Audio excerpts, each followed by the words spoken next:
All right, all right, all right. Okay. Let me know if you can hear me, guys. Quick sound check before we get things going. Press one. You know the drill, guys. Press one, please, if you can hear me speaking. Thank you, RJ. Okay, lots of people in there already. Thank you, RJ Mackenzie. Adam says sounds good. One.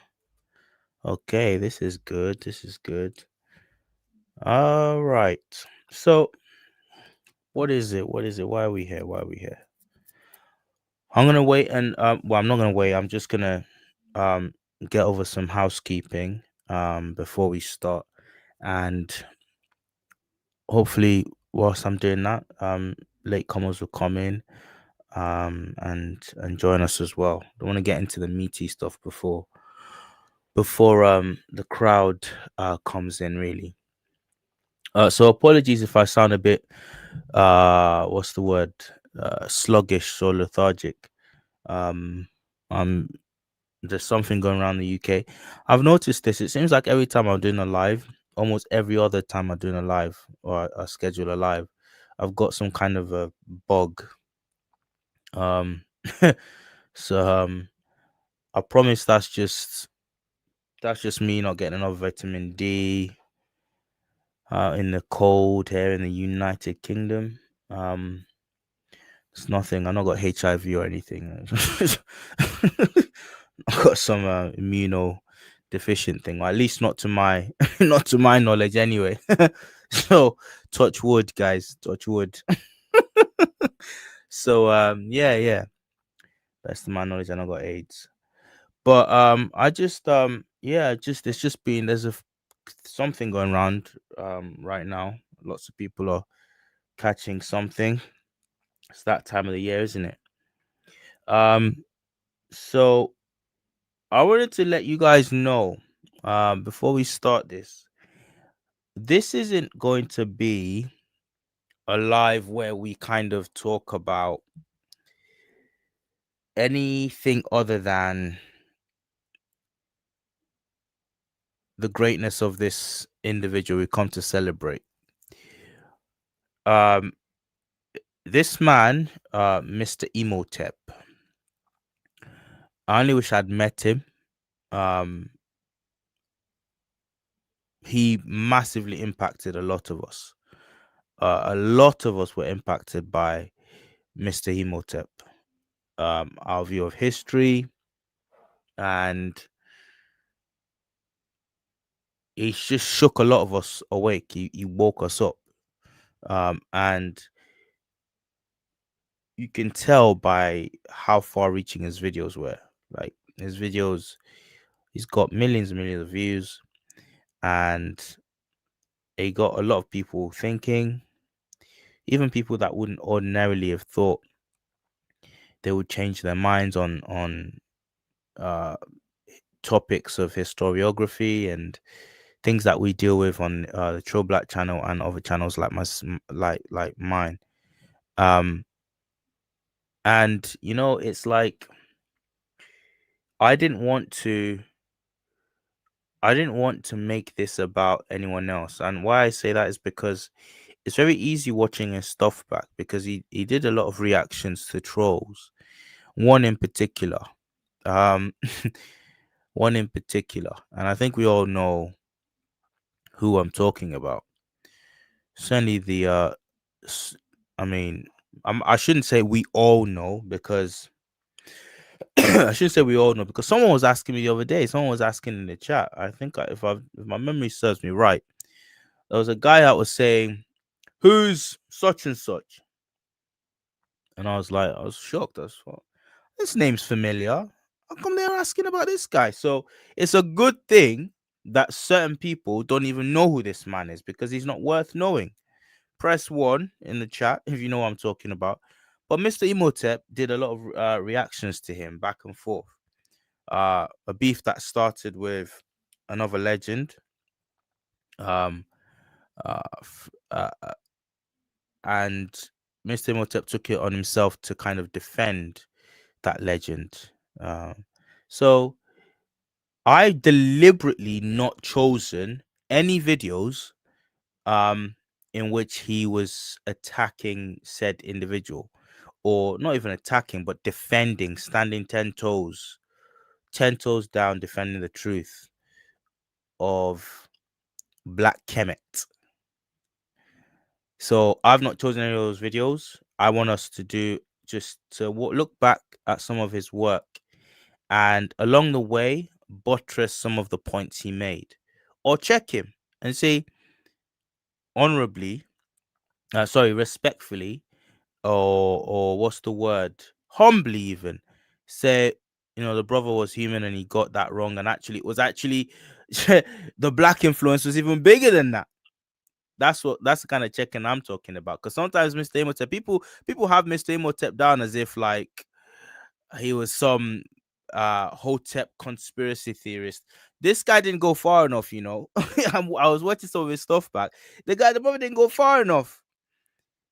But it is what it is. He probably knew more than he created, more than he let on, because he's quietly working up to that, and he was trying to, what was, I think his motto was rebranding Africa, rebranding Africa, rebranding Black history, really. So he was working slowly but surely towards that, and he wanted to play it cool before, because he did that a lot in his videos. He was a master of, it was a master of sort of building up slowly to a crescendo in his videos. um I'm gonna open up the floor, open up the mic, and um give the floor, as it were, to some of you guys. My members, I've sent you, you should all have a link. Let's chill out, relax, watch some of this content. It's amazing content from Mr. Imhotep. Talk about it, and I will, on my say so, if you wanna hop, use that link, the StreamYard link that you've got, my soldiers and my sages.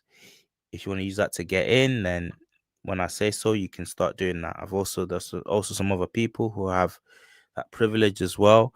Just to say a few words about this legend. Just to say a few words about this legend. It was a massive, like I said, I didn't know this guy personally. It was a massive blow. Um, to me, I'm quite an emotional guy. I'm gonna lay it out there right now. I cry at anything. I was rewatching Titanic the other day and I cried. I, I cried like I was 12 again when I saw that film. When I first saw that film, I was, oh, Jack, no, get him out! That stupid cow, that stupid cow on the plank. I swear there was space on that thing. Shout out if you ever seen Titanic. There's space on that door, the thing, that the little raft, the makeshift raft. There was space on it, and the girl said, "I will remember." Or what was it she said? I rem- like, I don't want to start. I don't start cussing, man. That girl, that girl, she dumped his, she dumped his behind the minute she got off on a safe, on a rescue boat. She forgot all about that. Went on and lived her life, man, and I don't blame her. But she could have saved him. She definitely could have saved him. Anyway, I cry for anything. I didn't cry so much when I heard Mr. Imhotep passed. Again, that might sound like, why would you cry, man? The guy's just no, no. It was mega. It was a big deal. It was a big deal to us all.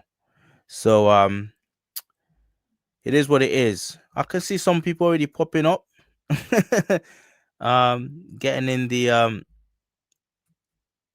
getting inside the studio there. I will allow you to come on if you can. If you look, there's a. It depends what you're doing. It looks like you're in the car there. Um, just you can uh send me messages privately. Um, and really, what I don't want you to do though is hurt yourself because you look like you're driving. But in any case, um, I wanted to watch a few of his videos for tonight, and just chop it up with you guys. Talk about what we remember the most, what impacted us the most, what impacted me the most. You'll be hearing, and yeah. Um, I haven't really opened up the floor for discussion, but it seems like someone is really, really, really eager. So what I'll do is I will let you come on quickly, say your thing for about 5 minutes, do your thing for about 5 minutes, say your piece, and I'll let you go, and then I'll hit play on the first video that we're gonna be going through tonight. Because yeah, we got some eager beavers out here. Okay. Um just come on, say your name and just what comes to your mind, the little homage that you would like to give, and what just yeah, just let's pay homage to this great. Hello, sister. So were you talking to me? Is it, or was it somebody else? Oh, sister Seche. Yeah, am I saying that right? Yes, such is correct. Oh, brilliant. That's awesome. Okay. I've been really, really like worried about you. I think I sent you a couple messages because I thought you were gonna be um doing this with me. But it's good to see you. What's up? Oh, I did not see the messages. Oh my goodness. Yeah, lots I'm on so Instagram. sorry. Yeah, I, I, I, I'm sorry.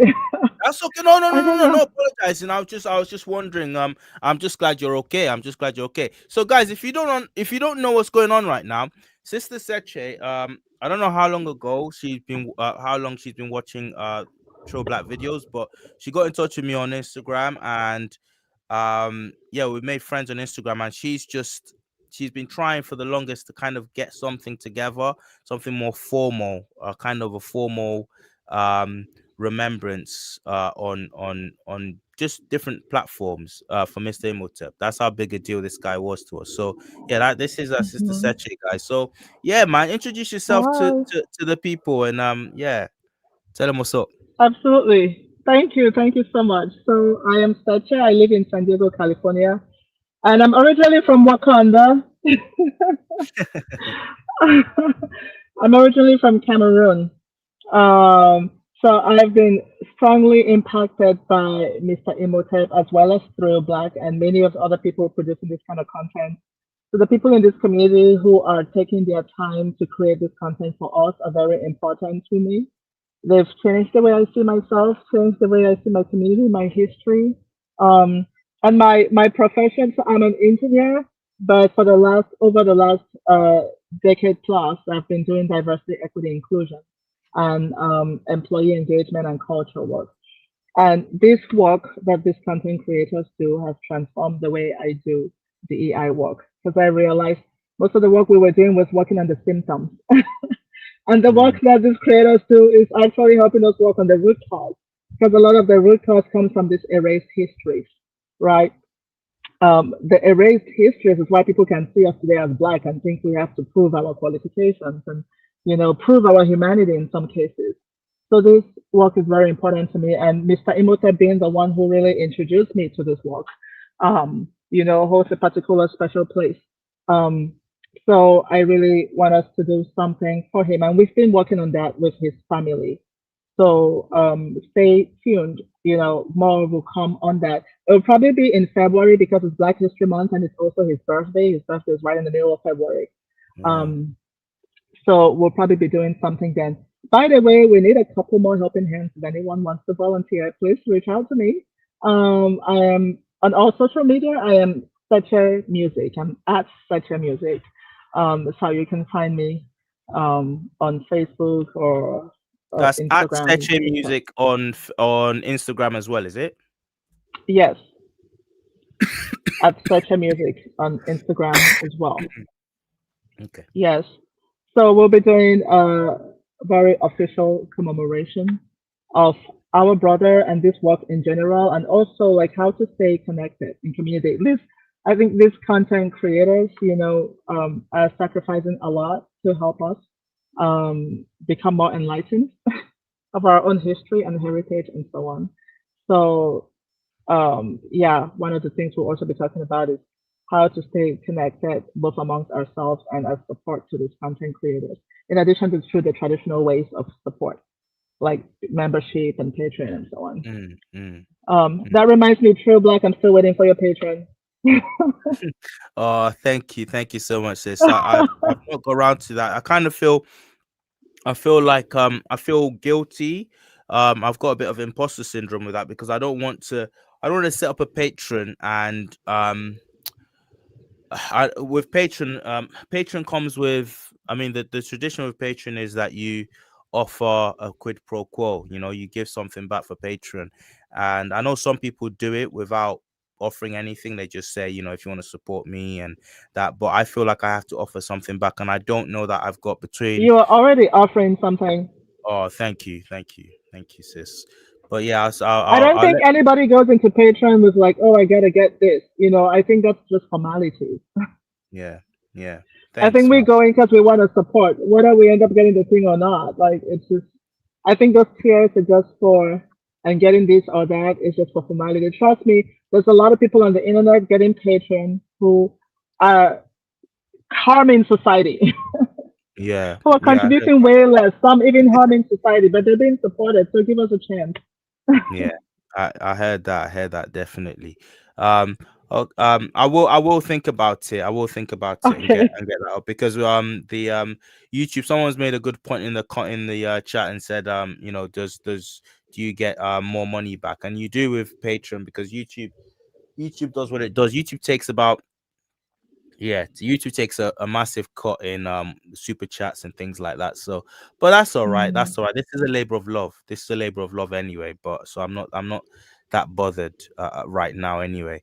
But thank you, sis. So what I'm gonna do is I'm gonna take you off just so you can get on with your day. okay. Unless you want to stay on. If you want to stay on, let me know now and I'll keep you on. Is that what would you like? I'll stay on until it's time for me to go. I parked my Okay. car somewhere. Okay, cool. So in that case, feel free, feel free, because you're a guest of honor actually. Feel free to Thank you. uh, ask me to pause at any moment if you have any points that you want to make about what we'll be watching. Again, this is a Okay. live watch along, and we're just going to be looking at some of this. I've curated about 10 videos.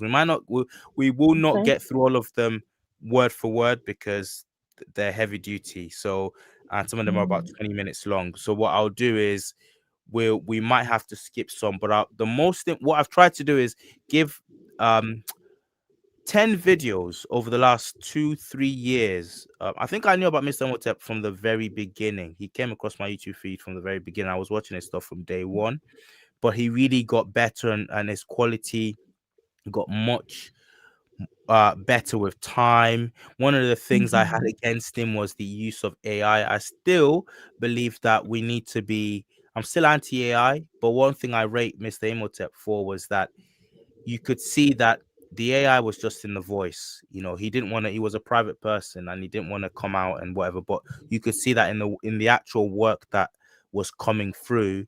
This is all him. This is all him, and the way everything was put together. And not just that. After a while, someone was saying to me on Instagram, actually, the AI after a time it warmed you warmed to it because it had a mhm, sort of quaintness. It had a sort of it had a endearing quality because it wasn't like the AI that we have. Like it's gotten a lot better. Sometimes you listen to AI now and you can't even tell if it's a real voice. But within the same mm, WhatsApp, you could still tell this was not this was still AI. But at the same time, that was, for someone like me, it was comforting to know that, oh, this is Mr. Imhotep's AI speaking here. You know, it had that signature. mhm. So after a while, I kind of took to that voice. Um, but yeah, man. So right, without further ado, let me load up this. Some of us didn't realize that it was AI, that it was an Oh, AI really? voice. You didn't realize? I didn't realize that. I mean, Excuse me. now that I know him, like because I've been in contact with the family and so on, and I know what it looks like, what it sounded like, and so on. Now I know that it Hmm. was an AI voice, but back then I did not know that it was an AI voice. Wow, wow. Yeah, I did, but like I said, I would say to myself, "Oh man, I'm done with this. this AI voice is really like what really got on my nerves back in the day was when AI mispronounces things. When it that's a giveaway. Mhm. So every now and then, Mhm. the AI software he was using would slip up and mispronounce something. So that used to really get on my Mhm. nerves. Okay. However, I would Mhm. tell myself, "That's it. That's it. This is really annoying. I'm just done. I'm just done." I think I left a comment once as well. Mr. Come on, man. We need your real voice. But you know what? The next video, I'll be back. I'll be back. I'll be like, Yeah. nah, You I know, he's got also you. a French speaker, so he's not very comfortable in English. He kind of needed Right. AI to speak English for him. Right. My goodness. Is that so? Yes, he's a French speaker. That's his Wow. first language is French, not English. Again, I couldn't tell that based on the videos, right? It was so beautifully done. I could not tell it was AI, and I could not tell that this is a French speaking person. Wow, that's incredible, man. I feel even worse. I feel even worse. This man, this man was out here. Oh man, Lord, that's incredible. That's absolutely incredible.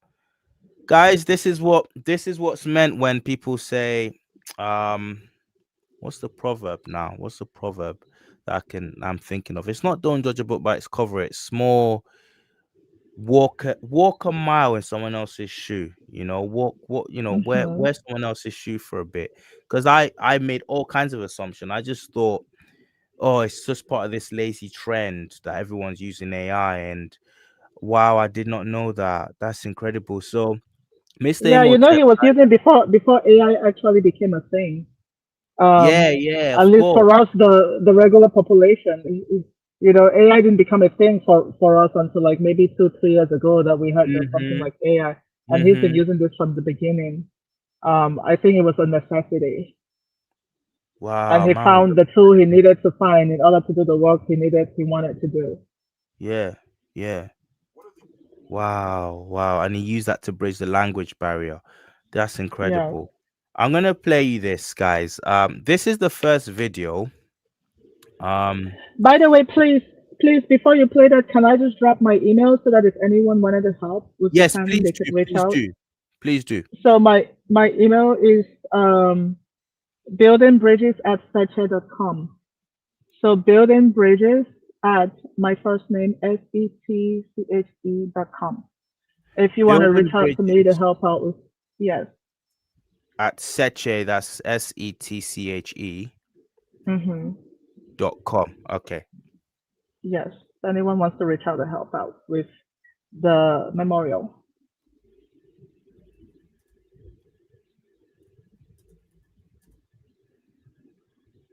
Thank you very much. No problem. I'm just typing that in the chat. Okay.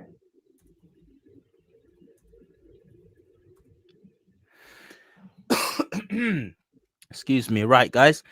Let's do that. Let's do that. Let's help out with Mr. Imhotep's memorial. It's been a year now, hasn't it, Seche?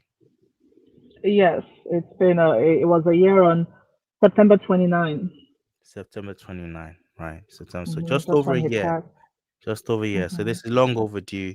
And the very fact that we're still talking about this man shows you the impact he's had on all of us.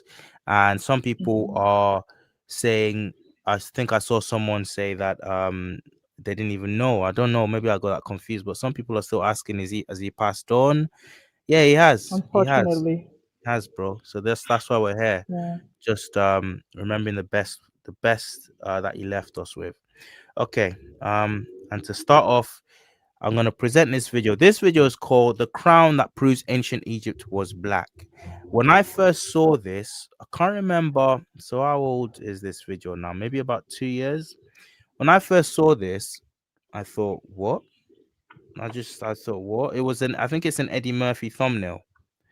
So, as we watch this, guys, let me know in the chat if you've seen this. Uh, if you've seen this particular video that I'm going to play and you remember it, type Emotep. Emotep, or yeah, let's type Emotep in the chat, because I want to know how many people have actually seen what I've seen and what it did to you and for you when you first saw it. Yeah, so let me just present the screen video file. Let's go here. I'll try not to interrupt much, and then we'll talk about it mostly at the end. But Seche, interrupt me as and when if you want.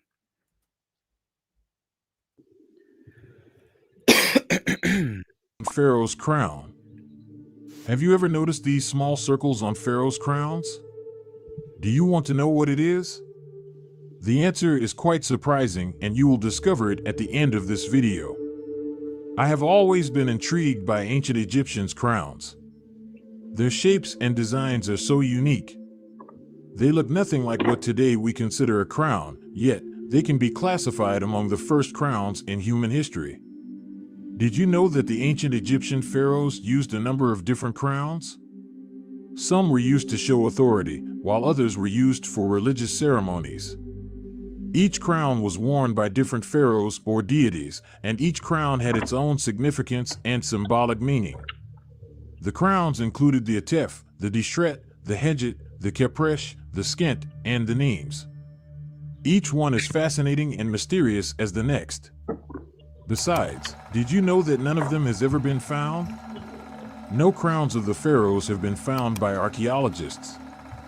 This could be because they were passed down from one ruler to the next, or possibly because they were made out of delicate materials. Experts believe that they were probably made from fabric, leather, or woven fibers such as papyrus. In this video, we will talk about this crown. It is known as the Blue Crown or the War Crown, but its original name was the Kepresh, and it first appeared during the New Kingdom. It was depicted on many New Kingdom pharaohs during ceremonies and battles, hence the title of War Crown. Now, let's dive deeper into this topic and discover more about the Kepresh. The earliest known mention of the Kepresh is on a stela that is currently housed in the Cairo Museum from the Second Intermediate Period. Its form evolved during the early 18th dynasty and attained its best-known form in the reigns of Pharaoh Hatshepsut and Thutmose III. After Amenhotep III's reign, the Kepresh came into fashion and was adopted by some pharaohs as a primary crown. The crown was no longer depicted during the Kushite dynasty.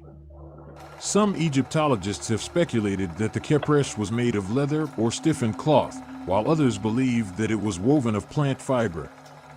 Dr. Sandra Collier, an Egyptologist from UCLA, theorized that the Kepresh designated the new heir of Amun-Ra, or the living king. It was associated with rebirth and the new sun god.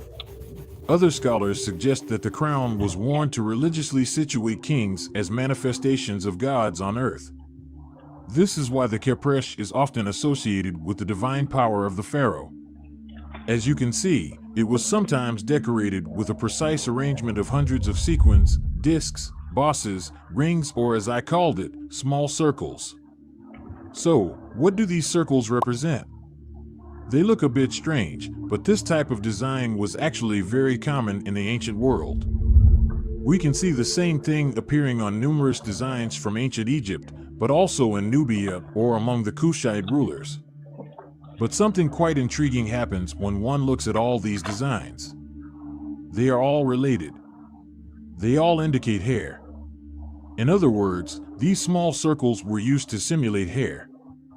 That may not be a big surprise when we know that crowns are put on top of the head, where hair is located. But it is even more intriguing than that. It does not only indicate hair, it indicates afro or kinky hair. The type of hair that is today specific to the black population of Africa. We know this because we can see another type of hair being depicted on a golden crown from Mesopotamia. We can see that the crown has been decorated with designs imitating hair to make it permanent. And this type of hair looks like curly hair. But the hair depicted on the crowns of Egypt is representative of kinky hair. And the evidence can be seen on the following art pieces from many places like Europe, India, Asia, the Middle East, and of course Africa with Egypt and Nubia, Carthage, and even Phoenicia. It is obvious because it only appears on the art pieces depicting black Africans. In other words, it was the way for ancient artists to depict the tightly coiled hair so specific to the black people of Africa. Many scholars also came to the same conclusion. An iconography of deities and demons, Kadia Gobes, an Egyptologist from Oxford University, wrote, "The skull cap and further similarities between these two headdresses include its characteristic decoration with circlets, which have been proposed to emulate locks of hair." In other words, the pharaohs of Egypt added kinky afro hair decorations to their crowns. Now we should wonder, why did these mighty pharaohs put kinky hair decorations on their crown? The most important element of their outfit that symbolized their divine authority? Well, the answer seems obvious. Probably because it was their type of hair. But maybe this is not enough to convince you, and I can understand it. So, let me go a little bit deeper. In one of our last videos, we talked about the secret appearing on the palette of Narmer. If you have not watched it, I recommend you to check it by clicking on the top right corner of the screen. On that palette, we see the men handling the chaos. They represent the pharaoh's ability to dominate his foes and rule over Kemet. And as you can see, the men representing ancient Egypt and its rulers, have afro hair. On the other hand, the inner I'm gonna just interrupt there, guys. Go and check out the normal palette. There's a lot I could have said, so I'm doing really well to keep that going for as long as it's gone now, for about what 5 minutes, without saying anything. But check out the normal palette if you're new here. The normal palette, and go and look at the hair texture of the Egyptians on the normal palette. This is one of the oldest artifacts we have from the dynastic era of Egypt, and the hair texture that you can see there is not stylized or anything. It's literally how you would draw a wig in ancient times. It's how you would carve a wig, and it's how it was carved out, and it's how it was represented in various representations across the ancient world, by outsiders and by Africans themselves. You can't describe it any other way than kinky C4 C3 hair. I'm just gonna hit play again, but that's not. He said that very casually, guys, almost like blase. But again, you just go and find that palette, and I think someone's actually colored it in as well, so it brings it to life. I've presented that in past videos, but I add this one more thing before we go. I watched this on pretty much the day it came out. I checked the date just now, and it came out March 18th, premiered March 18th, 2023. I think this channel is about 2 years old, and I think this our first video. The channel was already created, and I took the jump I took the leap of faith to make our first video on Kwame Nkrumah. Shout out to him in on March 20 something 23rd. Correct me if oh no, sometime around Ghana's Independence Day, which is maybe March the 6th. Any Ghanaians in the house, let me know if you know your history. Ghana's Independence Day, I think it's March the 6th. So we put our video for March the 6th, or around March the 6th. This came out not long after, and I remember seeing this, and I remember thinking, yep, I'm glad I did this. I'm glad I did this. I've got to find some time out of work and family and devote some time to this channel, and because this really geared me up. I thought, what? Have you heard what he's saying so far, family? Just press one if you've actually taken in anything that he's saying, and if you're bowled over by it. He got this crown that is literally, for the longest I've seen this crown, and it's never dawned on me what it meant. Never dawned on me. Never dawned on me. And this guy broke it down, and he said, look, these round things there, they're not there by, they're not, it's not a design, it's not a stylized, no, this is hair. I'm ruining it. I'm ruining it. Let me press play, because I got my own little thing to show you as well. Because I verify everything. I verify everything, and I made sure I verified this. And in my own little private research, I was like, wow, bro, this guy, man, it was unbelievable. Right, I hit play again. enemies being Okay, Sister Seche, you've left the building for now, but that's cool. If you want to join us again at some point, just hop back in and I'll put you on. defeated by the ancient Egyptians are depicted with straight hair. It means that in Egypt, despite the fact there was some form of ethnic diversity, power originated from the people with kinky hair, in other words, black Africans. They were the true rulers of that civilization. Symbolism was very important to the Kemites. And this palette is so important that it has never been permitted to leave Egypt. But maybe this is still not enough for you, so let's go even deeper. Here are representations of the populations of the main subdivisions of ancient Egypt, Lower and Upper Egyptians. Each individual has been specifically designed to depict the natural type of phenotype found in these regions. You can see that Lower Egyptians are depicted reddish-brown with somehow straighter hair, while Upper Egyptians, the people of the regions of pharaohs, are depicted with dark brown skin and afro hair. Here you can even see the whole painting on the original mural. You can notice that this man does not represent Nubia but Upper Egypt by checking the hieroglyphics associated to him.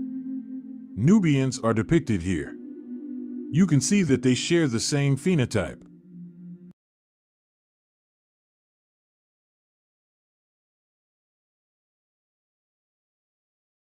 Let me just hit pause here. I'm freestyling here because I still have a lot of my own things to add to this, but this just came to my mind.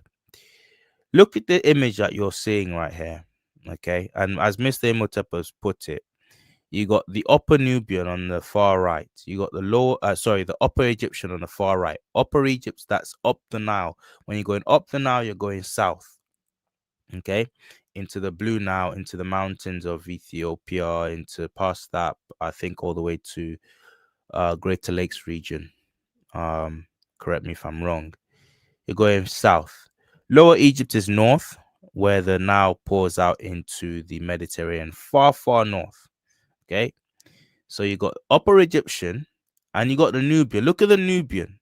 You see how the Nubian on the far left, you see how the Nubian on the far left um is how the Nubian on the far left is uh light brown. Not even light brown. What am I saying? Dark brown. A lot of misconceptions here. People think Nubia means the blacks, the Africans down south. No, no, no. Nubia was synonymous with Upper Egypt. The region they called Nubia, this is verifiable. Don't believe me. Go and look it up yourself. The region they called Nubia is today within the borders of modern day Egypt. It's where you find the original Egyptians. Many people go to Egypt and go down south and they marvel at why the population is getting darker and darker. Those aren't immigrants. Those are the Nubians. That's where Egypt started. Egypt started in the south. Now, I stopped this here to say this is a case study in hate. This is a case study in hate. And I used to kind of feel jittery up until like maybe a roughly 9 months ago. But something clicked in me 9 months ago, right around the start of the year. Something clicked in me. I realized with the amount of stuff I'm finding out and researching, something that shut. How do I put this? Do you ever just have something click in your mind, like a realization, like shoot, like you knew it before, but you didn't know it. And I realized the things I'm looking up, the things I'm researching for the channel, that because I got this channel and I'm putting out Black history, I'm putting out content for my children and their posterity so that they will know that of their heritage when they have to learn about Henry VIII for 1,000th time, or World War II, when white men decided to off each other and then drag the rest of the world into it. When they're learning about that, they'll know about this heritage that they've got. They'll know that the true they won't have to vicariously live through white people. They have their own history. So as I'm doing this research for that sake, for posterity, I realize there are people with far better qualifications than myself. actual qualifications, experts who know all this, who know the fact that there are hieroglyphs on the walls of Egypt saying the Upper Egyptian, which is where Egypt started, is a black person. You can see him on the walls of Egypt. There are people with PhDs who know this. There are people with PhDs that know that Nubia, properly speaking, isn't Africa, isn't in Africa. It's actually within modern day Egypt. And the Nubians were Egyptians. They were Upper Egyptians. Tar Seti, land of the bow, one of the nomes of Egypt. Think of nomes as states. Okay, it's a very bad sort of analogy to draw, but it's not complete anyway. But think of gnomes as Egypt, and I learned this uh tangentially through the King's monologue. He was talking about this a while back, and then I did my verification, and you're down another rabbit hole. But this is Tar Seti is not outside of ancient Egypt. It's part of the ancient Egyptians. In fact, Tar Seti, we'll get onto that later. Tar Seti was very important in Egyptian history, but it's well within Egypt's borders. So when the Egyptians are fighting quote unquote Nubians, they're not so much fighting Nubians. A lot of the time, they're fighting outside of Nubia. They're fighting further down south, the Kushites. The Kushites had their own thing going on as well. They were troublesome to Egypt. Sometimes they are fighting within their borders, Nubia or Upper Egypt, because further down south you had people who were constantly trying to bring back, um, like make it make sense. They see people up north kind of doing things that aren't in the best interest of this state, and then mixing and mingling with these other people and kind of getting away from the traditions and whatnot, and they stir up trouble. And so, the pharaoh up north gets a bit like, I got to put these men under control, whatever, and he has to put them back in check. So, but they phrase this deliberately as a conflict between two different races and two different peoples. Again, he's not Mr. Imhotep didn't make up this stela you're looking at. He didn't invent this. He didn't Photoshop this. He didn't AI this. There are experts who know that this is the history of Egypt, who know that the Egyptians depicted themselves as black Africans, and blacker the further south you go. In fact, they look at what you're seeing on the screen, guys. Look at what you're seeing on the screen. The Upper Egyptian, the hieroglyph is right there. There's no need to guess there. The hieroglyph for Upper Egypt is right there, far right. The Upper Egyptian, okay, blackest as black. Middle there, Lower Egyptian. Okay, varying away there as to be expected, because you're in the Delta region, you're in the north of the north, and you're mixing with the Greeks and whatnot. So that's to be expected. Nubian, again, still within Egypt.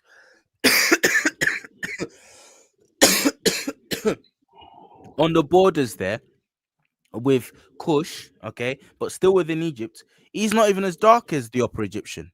He's not even as black as the Upper Egyptian. Okay, and there are people that know this, and something clicked in my head, and I realized this is a case study in hate. This isn't anything to do with confusion. The quote unquote experts aren't confused. I'm not talking about the know nothing trailer trash on YouTube coming in and saying, oh, we was kings, thinking it's clever, like the millionth time.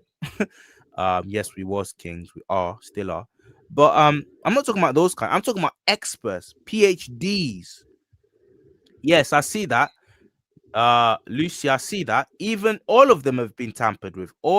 She says the representation of Lower Egyptians appears to have been lightened. Yeah, yeah, yeah. All of them have been tampered with. This is what you get.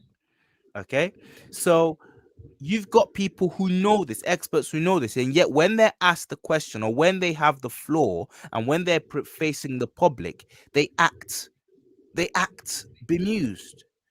They quibble, and they kind of prevaricate. They talk as though they don't know, they don't have the facts to hand.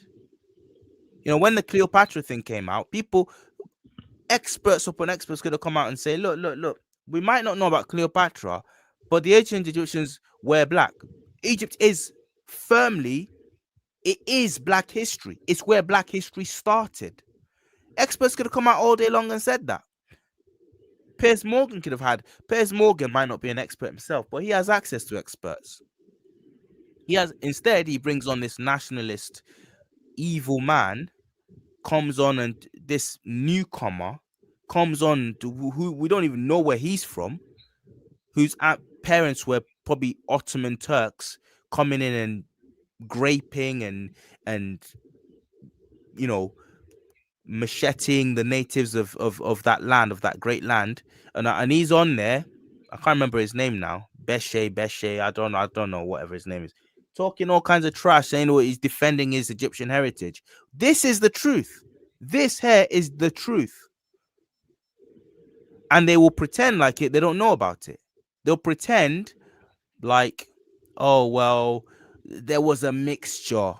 They know this. They know this. The only reason that you don't know about it is because they don't want you to know it. They don't want you to know it. It hurts them. It hurts their little egos, their tiny little egos. It's not enough for them to get their resources from child slaves in Congo digging out cobalt and all these minerals that we use in our phones and their stupid hipster electric cars whilst they think they're sophisticated. It's not enough to build a world on the back of blacks. They also have to pretend that blacks have never been anything. That's how small-minded the people we're dealing with are. And I'm putting this out to every single expert who's ever quibbled, who's ever talked about there was a mixed civilization. No, it wasn't. No, it wasn't. Not in its inception. Not 5,000, not 4,000, not till maybe even less than 2,000 years ago did it start getting mixed to resemble anything like what we have today. And they know this. They know this. Evil. Absolute evil. I don't know if you want to add anything, Seche, but if you don't, I'll click play. Hello. Yeah, go on. Yes. So first of all, I'm wondering, are you sharing the screen? Because I'm not seeing. I'm seeing only the. I'm seeing only the thumbnail. You can't see the screen. I can see the screen, but it's just a thumbnail. I'm not seeing the video that we were watching, Chat, let me or know a if you picture can of the see. video. Let me know if you can see the video, guys. I can see the video. I got another screen now. I can see the video. I don't know, maybe it's your device. I'm sorry about that. I would say I refresh it. Can you see it now? okay. No, I only see the thumbnail. Okay, that's odd. Yeah, I'll just say refresh the I don't, YouTube app I or don't, something. but maybe the people on YouTube can see it. I'm seeing it from the StreamYard. Right, chat, press So one if you maybe can see the on screen, YouTube. if you can see the video. Yeah, cool. Yeah, they can see the video. They can see the video. I'm gonna Okay, hit play. okay, Seche, if you no don't problem. mind, just try refreshing the Of app. course, I will do that. Okay. This mural comes from the massive tomb of Karuf, Queen Ti's steward during the 18th dynasty. In other words, ancient Egyptians are telling us that the indigenous Upper Egyptian is a black African man, identical to the regular inhabitants of Africa, south of Egypt. But maybe even this does not satisfy you. So, Again, I just want to stop it here and make this point. Please. I'm not gonna move on. In fact, I want feedback. I'm not gonna move on. Type what we type.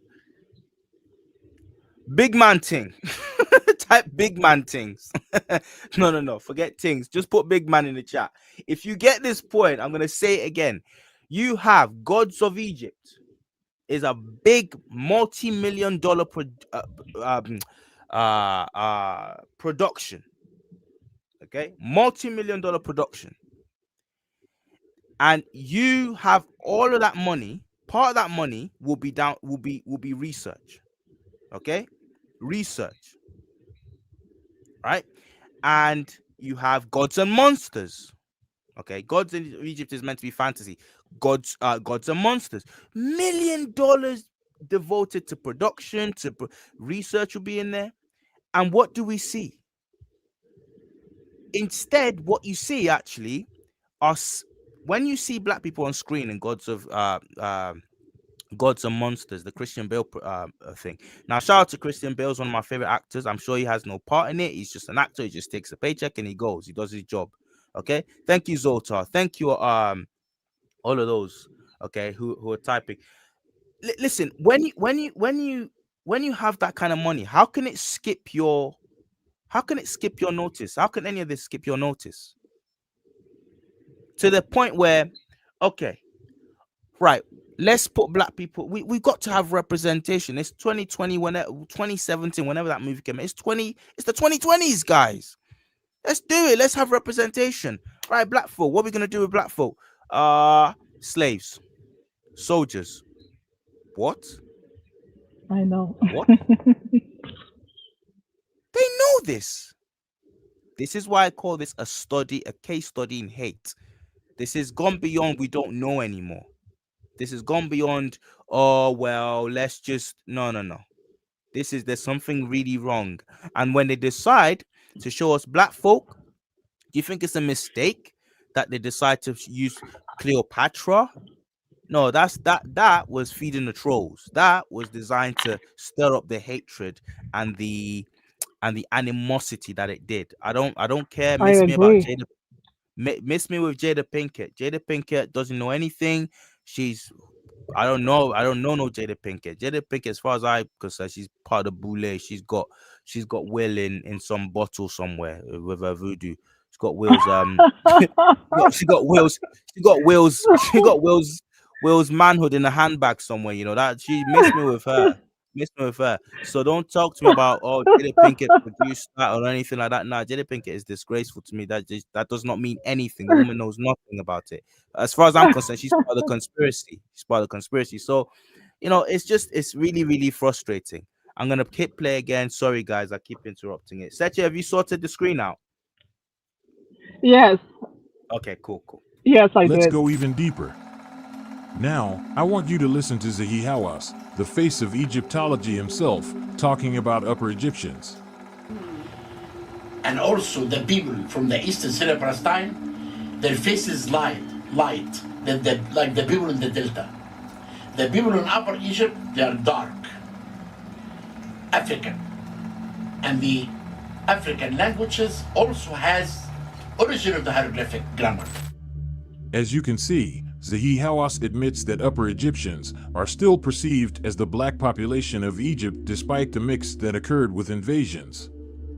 I disagree with the theory that Lower Egyptians were not black, but I will explain it in a future video. So, you can see that the populations of Upper Egypt were clearly black, which means that the people who conquered the Delta, came with the Egyptian culture, and founded Kemet were black. And this explains why on the palette of Narmer, the depictions of the men representing the power of the pharaoh have afro hair.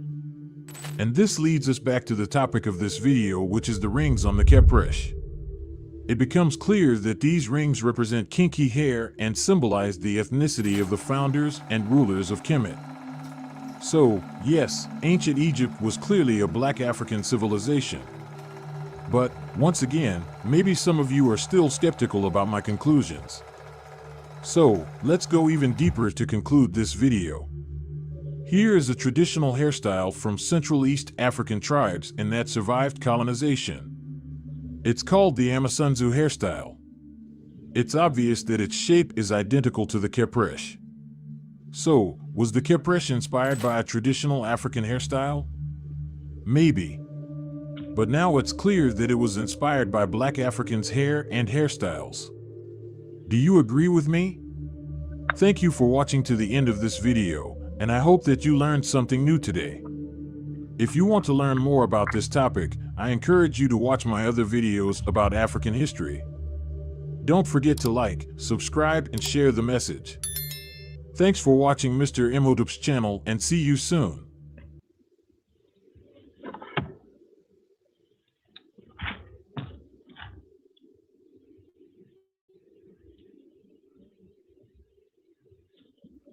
Like I said, that guys, at the beginning of this, I didn't know that Mr. Imhotep was a Frenchman.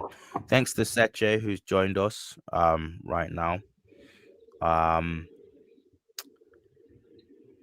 She was letting me know that Mr. Imhotep was a Frenchman, so he was using AI in this labor of love as a necessity. I mean, it doesn't really matter why he was anyway. He shouldn't. There's no need for him to explain himself. He was doing what he was doing for as a legacy to enlighten all of us about our hidden history and about our hidden the legacy of our ancestors. And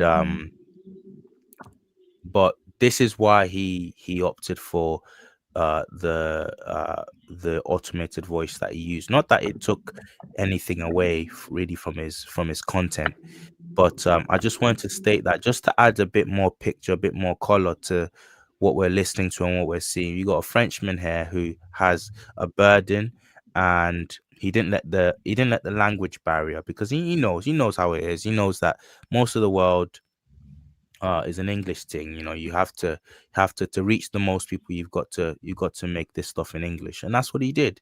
And he did that with using AI tech, and that knowing that today, especially because I used to get peeved by it before in the past, watching some of his stuff. Knowing that today, just I don't know, man. Big respect to this man. Um, yeah. I don't know if you want to add anything, Seche. I don't know how where you were when you first saw that, and I don't what it did for you when you first saw that clip, that video. It's interesting that you started with this video because this was one of the first. No, I'm not sure if it was one of them, but I watched it earlier on in my um, journey with him, um, and it was mind blowing for me. And then I began to realize, oh, the Buddha. That's why his hair is like that. Mm, The explanation they always give for why the Buddha's hair is like that is they say his hair his head is shaved and the sun was too hot, so 100 snails came and sat on his head to cool it down. Like people would rather believe that than believe that that's an actor. But it was this say video that again. that opened What's my mind say that again? to So the Buddha's hair and they're saying that the reason the Buddha has coily hair or curly hair, that would hmm otherwise you would otherwise ascribe to the fact that he was of some African or black heritage. They're saying that no, no, no. The reason is hmm actually that what's the accepted logic again? the accepted logic is that because his head is shaved, his head was supposedly shaved as a monk, and it's too hot under the sun, even though he mostly sat under a tree. So snails came to prevent him from getting burned. So 100 snails sat on his head, and they A sat on hundred his head all snails. the time to prevent A him hundred from getting burned. So a those hundred rings you snails. see on his head is 100 snails. It's not Afro. And that's the explanation I've historically got my whole life, and I believed it. Yes, I believed it. I know, but No, look, it's crazy what a number has been done on us and the things that we believe. I believed worse. I believed worse. Yeah. Yeah. So don't worry about that. That you're not alone. Wow. Yeah. I want to I, I want to show you guys something. Let me show you guys this. So when I watched this video for the first time, I had to go and check. I had to go and check, and I went down a rabbit hole. And one of the things I discovered on that long winding in that long winding tunnel down the rabbit hole was this. Let me show you. So this Kepresh is they've never found it, as you heard in that video. Um, they've never found the Kepresh. Now, you will hear in some articles the suggestion or the affirmation of the suggestion, a tentative affirmation. Um, oh well, some have suggested that this wasn't actual solid material like we think, or gold or bronze or whatever. This was actually Mhm. organic material. Um, and might have involved it being tied up in with hair or held up in hair with hair. Now, again, the only reason that they've not verified that, and that's not mainstream knowledge and wisdom, is because of where it leads down, the road it leads down. If you admit that these things were fabric or coral or some kind of um non-solid material, then what two things: you're drawing attention to this crown, you're drawing people's attention to something that if they thought about a bit longer and on their own would actually make them go, that looks like black hair. You're drawing their attention to it. You don't want to do that in Egyptology. Secondly, you start to make people ask the question, well, if it's coral and if it's interwoven with hair, that must be very kind of solid. I mean, take a look at Seche's hair. She's off screen now. That must be was that black hair? Because my hair doesn't do that. Or did they what how did they use their hair to make that stand up? And what you're looking at right now is a variation of the Capresh. It's made, I think when you see this in color, you'll see why it says a variation of the Capresh. This is the head of Tutankhamun. I think press one, guys. If you've seen this before, press one. Let me know how knowledgeable we are in the chat. This is the head of King Tutankhamun. Now, this is how his body was found. This is how his mummified head was discovered. Again, this is thanks to Mr. Imhotep that I even know this. Okay, because I think he did a video on this, or whether it was a short. But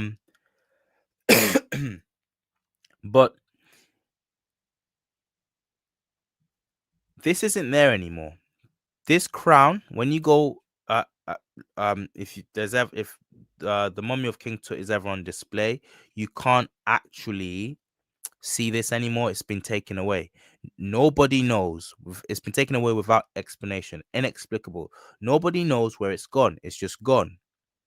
That's another rabbit hole to go down. Look closely at what you can see on the screen without any sort of years of brainwashing. You would naturally come to a conclusion yourself that, oh, this is some kind of stylized African hair. Okay, here's King Tut's head again in sepia tone. Here it is in color. This is how it was discovered, guys. Look closely. Look at the color there. I don't know what it is. Not lapis lazuli. Can't be. It's blue. Some kind of coral. I don't know. But you can see there's a gold sort of wreath or gold crown encircling his forehead, and you can see that the rest of it is just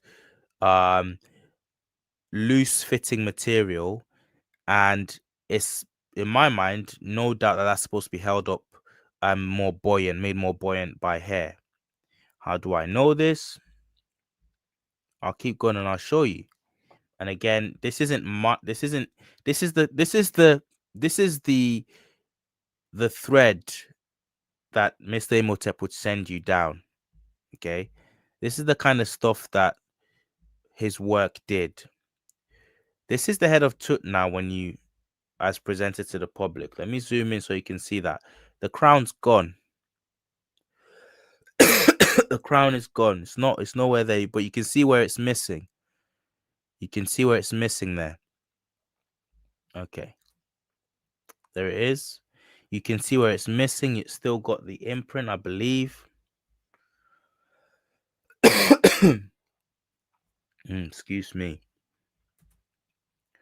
But this culture is still prevalent in Africa. This culture of crowned beads, and Seche can probably tell you something about that herself, being an African lady. This culture of holding of encircling your head and wearing beaded crowns is still prevalent in modern day Africa. This is a Benin sculpture. It's another Benin sculpture. That's another Benin sculpture. This is the believed to be the Queen Mother, Queen Ida of Benin.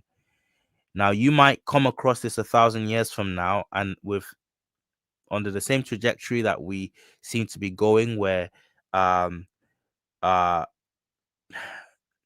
for want of a better word, a stronger word, uh, deeply racist people are in charge of academia. If the world keeps going the same way, then 1,000 years from now, people will be umming and ahhing about what this is because they refuse to look at the fact that possibly this was an African civilization. Believe it or not, it was debated whether the Benin culture that sculpted the Benin civilization that sculpted these heads were even Africans. It was debated whether they were black that far into Africa. So that might come back. Who knows? 500 years from now, we might, our children might be having to prove that this is the way it is because it's actually semi-organic material holding up African hair. That's, I mean, that's what we're doing today. Okay, Mr. Imhotep sent me down the rabbit hole, and of course, it checks out. Okay, this is how it looks in living color in real Yep. life when it's worn by the Benin people. You've seen this before, of course, Seche, haven't you? Yeah. Yes. We do this in Cameroon too. Right. So Hmm. the Cameroonians have this culture as well. This is Africa. This is black folk. This is black people. Yep. Okay. Um, and our hair can do it very easily because it does this. This is this is hair. This is all hair plaited. Very Wow. interesting styles there. This is I think this is a Yoruba hairstyle in West Africa there. But again, across Cameroon, I say Yoruba because that's my nativity. That's where I'm originally from. Um but this is all across Africa, particularly West and Central Africa, going down to Cameroon, Republic of Benin, Ghana. This is how people used to do their hair. Someone saying in the chat, the Bamileke people do it. Yes, that's Cameroon, isn't it, Hmm. Seche? Yeah, that's my tribe. Right, right. So we got a Bamileke in the discussion here today. This is black hair. Woohoo! Now, this image that you're Join the looking chat. The Bamileke person join the stage. this right now is Tahaka. This is an image of view of Taco, but this is his crown from a bird's eye view. This is stuff that I found just taking just letting my mind wander from the plantation a few years back, letting my mind wander from the plantation, and realizing, oh, okay, there's a lot out there. This is hair, guys. This is how. So really, what you're looking at Wow. is a band around his head, and the sculpture or the sculptor is depicting African hair crowned by this elaborate sort of tiara-like crown. That's it. Wow. That's it. And how do we know this? We know it because we see it in other culture. We see it in other civilizations. We see the sort of hair stylized hair crowns on hair helmets.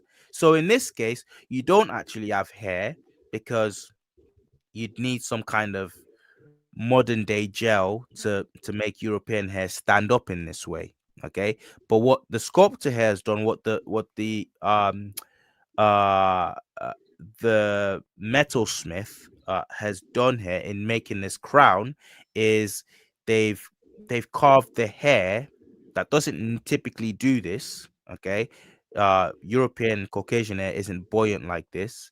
Okay, they've carved that. This is European hair kind of in motion into this helmet, this Phrygian war helmet. Okay, you can see we have precedents for this outside of Egypt. We have precedents for hair being depicted, embossed and shaped and carved and beaten into metal. Okay, But Africans didn't need to do this with our hair. We didn't need to carve this, and we could actually work this into our crowns. We could work our hair into our crowns. And that's why I believe you haven't found any of these crowns, any of these capresses. That's what Mr. Imhotep was saying in that video. You can't find something that was part. It's long gone. It's part of that person. It's hair. Okay, so you've got it again. In I think this is a Mesopotamian helmet. Um, Again, that's the same thing. It's there. So you're not looking at Mm. this and thinking and being confused. You know what you're looking at. You see stylized Caucasian hair woven and carved into metal, worked into metal. Except when you come to Africa, then everyone goes, I wonder what this is. I wonder what that could be. This is a fake, and we know it's a fake because, well, Um, I think it's been admitted to be a fake anyway, but there's no way you can still see the paintwork on this on this wood. You can still see the grooves on this, almost like it's just been dried on. And nowhere else do you see the Capresh depicted in this manner with um just a black paint job.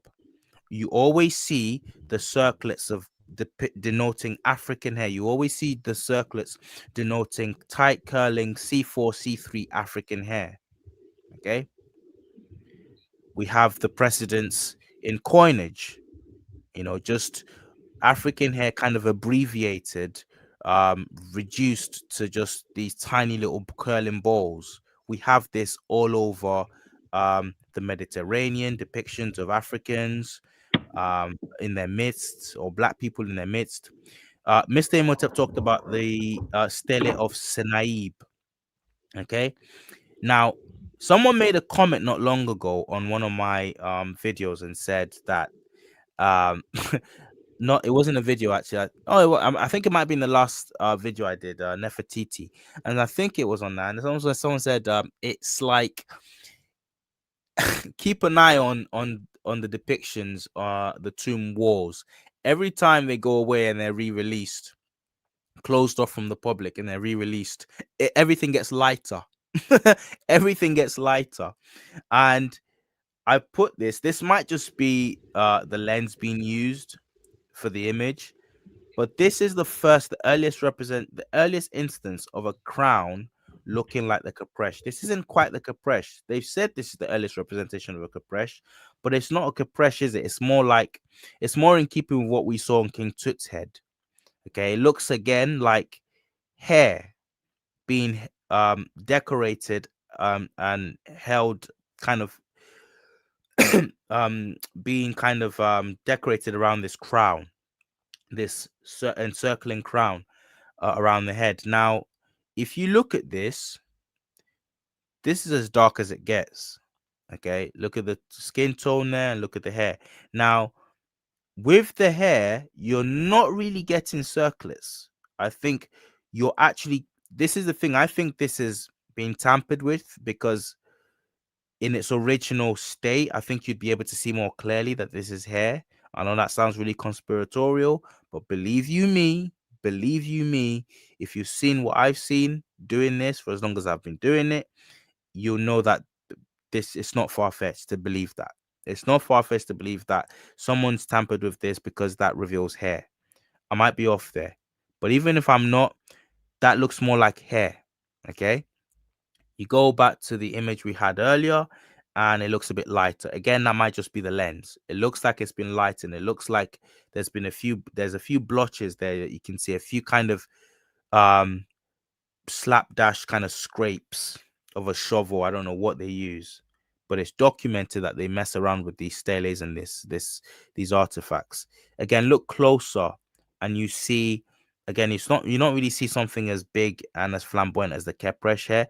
This leads me to think this is hair um adorned with that crown, that tiara like crown. And we're at an end. Excuse me. Right, next video. Let's do it quickly. By the way, I I want to share something about this film, but I'll do it when I get home so I can show it. Okay, yeah, of course, no problem, no problem, Sache. Yeah.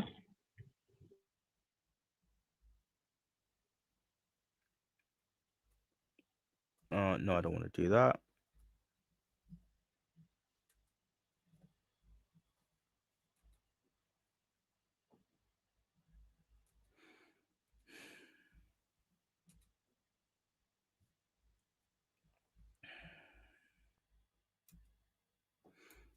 Next video: ancient Egypt's wig scam, how they fooled all of us. Again, I kind of remember vaguely what I was thinking when I saw this.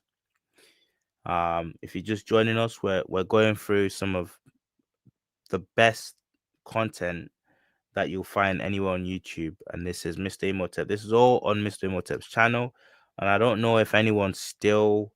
I'm sure his family is still benefiting somewhat from the channel. So if you're not subscribed and you're listening to this right now, or you're listening after it's been recorded, go over to Mr. Imhotep's channel and hit the subscribe button and binge watch the content on there. But I remember seeing this, and I remember the feelings it invoked in me as I was watching this. Um, Joy, anger at the fact that I'm only just learning this, shock, fascination. Here we go.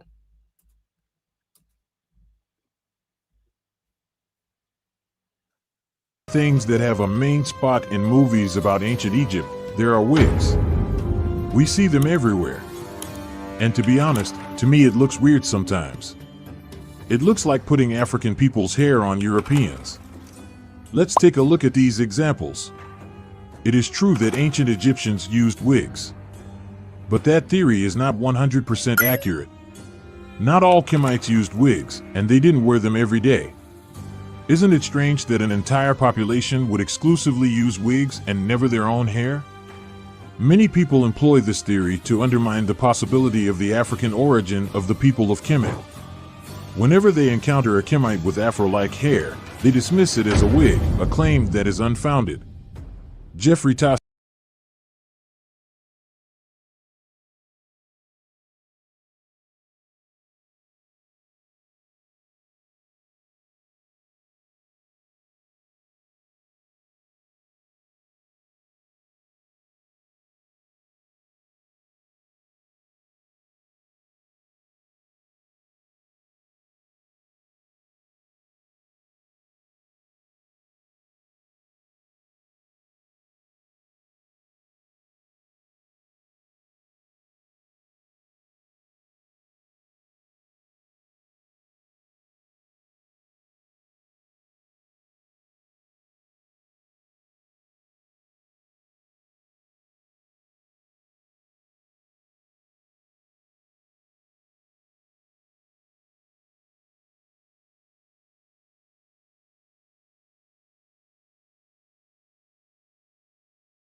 An archaeologist from the University of Edinburgh, said this: "The idea that all ancient Egyptian hairstyles were wigs is unsustainable, given the amount of mummified remains found with intricate hairstyles on the natural hair."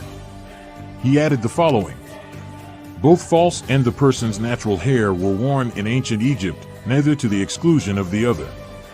The owning of wigs was usually dependent on class and status. However, the wearing of wigs was determined by the context or occasion.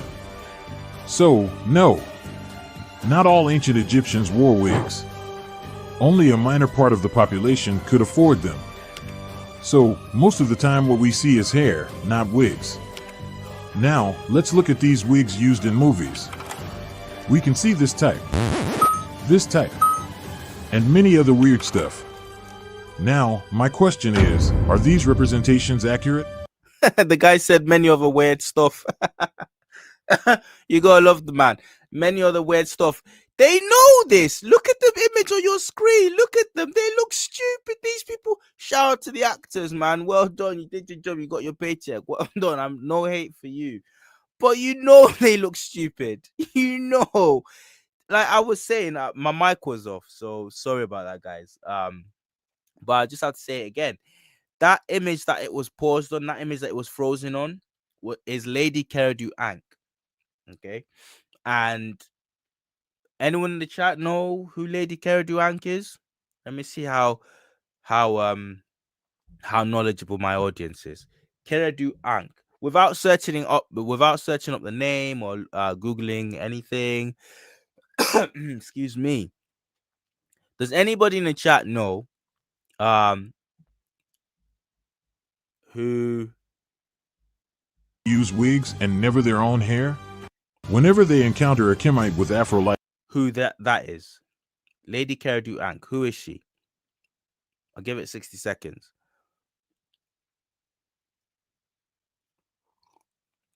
If you want to chime in, Seche, feel free. Just know that you're muted, so you might not know. Frank Rice says BRB. Are you Googling it? If you're that's it, you're disqualified.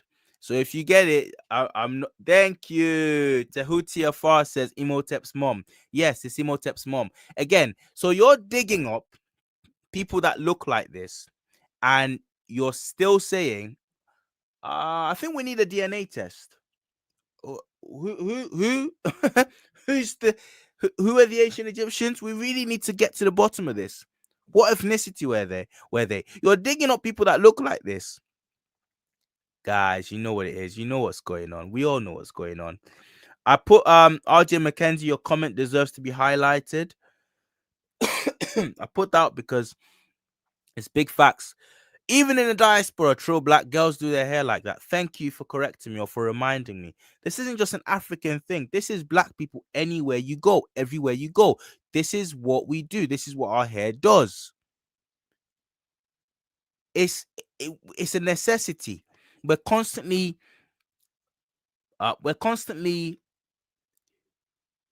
doing magic with our hair, for want of a better phrase. We're constantly doing magic with our hair because it can do the ish it can do.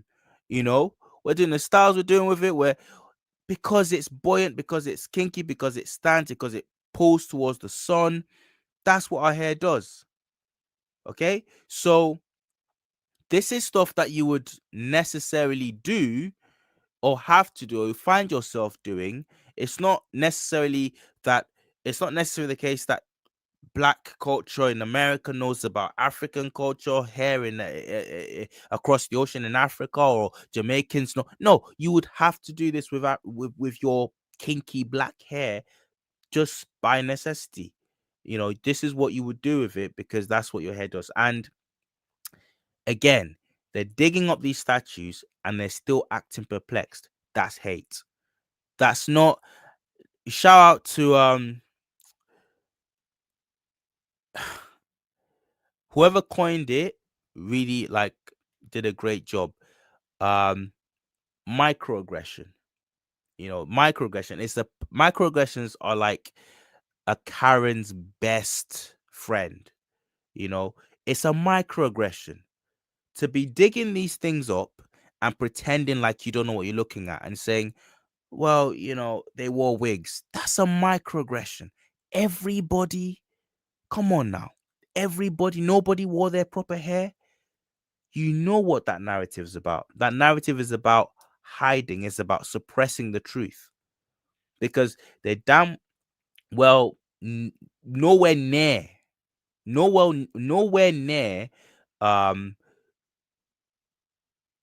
the amount of wigs needed to have been found. Like, what am I trying to say here? They found very little in the way of wigs. In fact, I was reading an article today, and the person talking or writing the article was talking about how the scarcity of actual wigs that have been found, okay, leading him to theorize about what, where they've gone and how widespread was the wig culture in reality. It's because it's a lie. This whole wig thing is it's massively blown out of proportion. These were black people wearing their hair the way black hair fits, you know. So you have to invent a layer upon a layer of lies upon another layer of lies and say, oh well, we theorize that the okay, fine, they're wearing wigs, but why are they wearing wigs in this in the way Africans wear their hair? Why would you do that? It's just bizarre for a Caucasian / Semitic group of people. Semitic, let's call them Semitic, supposedly, you know. Okay, right, I'm gonna take it back to where it was now. His hair, not wigs. Now, let's look at these wigs used in movies. We can see this type, and many other weird stuff. Now, my question is, are these representations accurate? Well, it's way more complex than we think. The first types are quite accurate. The others are complete inventions, as you probably guessed it. But something most people forget is that wigs were inspired by real hairstyles. And these hairstyles can be found in Kemet, but also all over Africa. But there is an issue. It's no coincidence that we consider this specific longer and straighter hair wig or hairstyle to be the main style of the Egyptians. Something is being kept from us, and I'm about to reveal it to you. You know, our perception of Kemet is not a coincidence. Kemet was a complex civilization, but Egyptologists only show us a small part of it. And that part is the one that can make it look like a Middle Eastern or European civilization. For example, when thinking about the ancient Egyptians, we usually see the following visuals. And that's exactly what the mainstream wants us to see.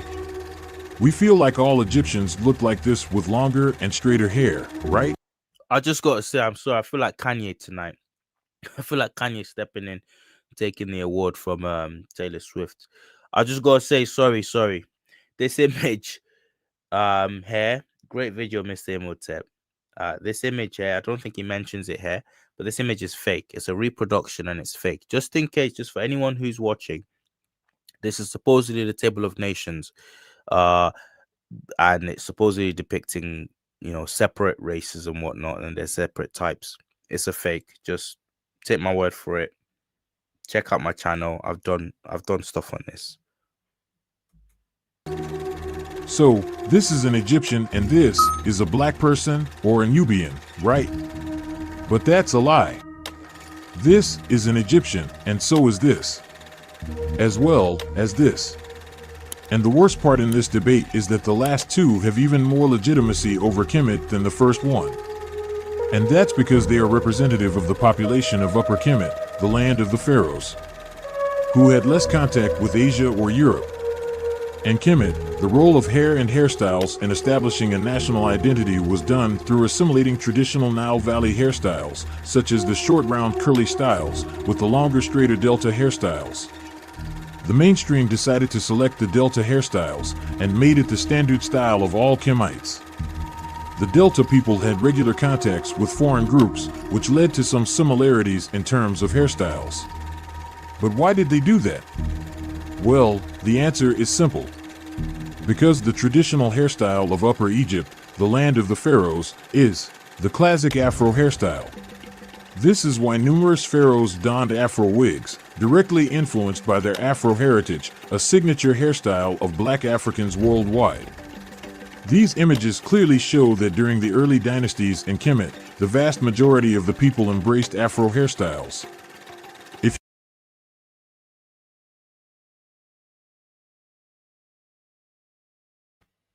And that's the end of that video. That was the end of that video. Seche, Lady Seche, I don't know if you want to add anything. On mute if you do, and we'll be blessed by whatever you got to say. No? Okay, I'm gonna move on. I'm gonna play us the next video. Um, I should say I've already said somewhat. Actually, no. Do you know what I'll do? Let me show you this video. I think I might have shown it a few months ago. And it's an individual going through. Yeah, I did show this video a few months ago. I did a live on ancient Egyptian hair because I was fascinated about this for months and months, just looking up this stuff. I did a video on live on ancient Egyptian wigs and hair, and this video came up. I want to present it now. Let's hope it works.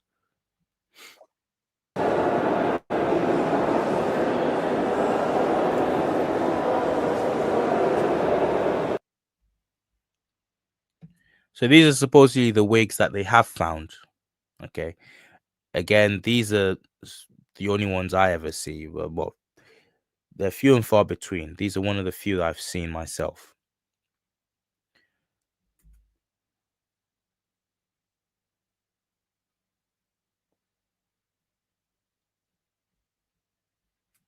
So as you can see on the screen, it says the hair textures seem to range from 3C to 4C.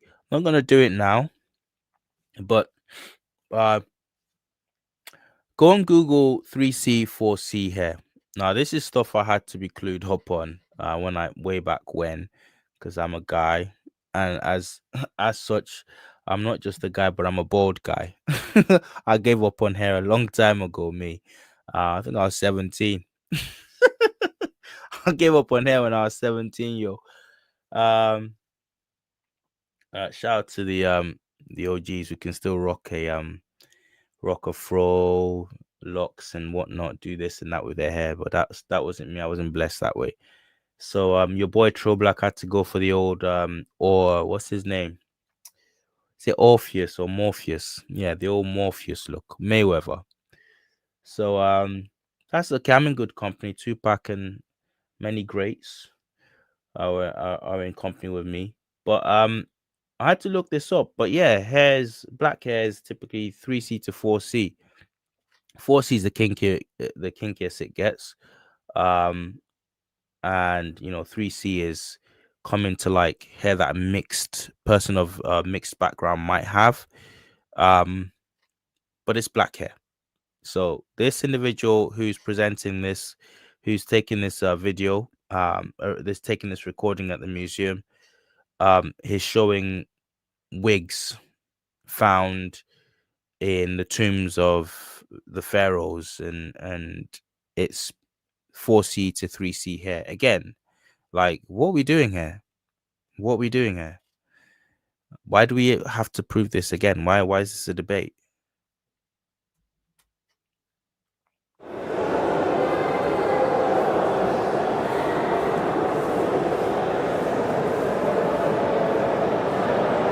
Look at that. I mean, look at that, guys. Guys, are you seeing what I'm seeing? Excuse me. Are you seeing what I'm seeing?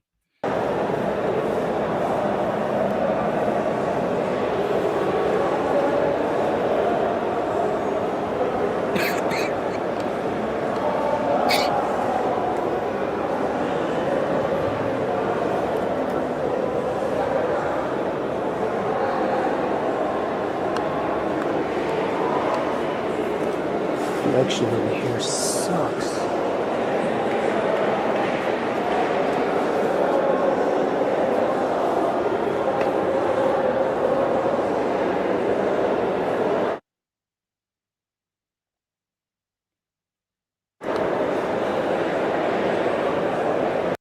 So ask yourself, the Egyptians are Semitic people, but for some reason they're wearing wigs.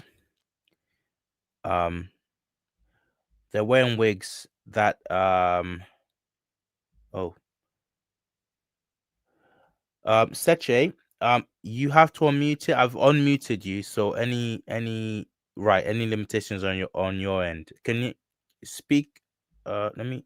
Oh, sorry. One sec. There you go. That was my bad. Sorry, Seche. Go on. Okay. All right. It looks like I was backstage all that while. That's why. Sorry. Did you want to add something? I had wanted to add something up the last video, but just carry on with this one that you're going Yeah. to add later. Okay. Okay. So I'm just showing these wigs.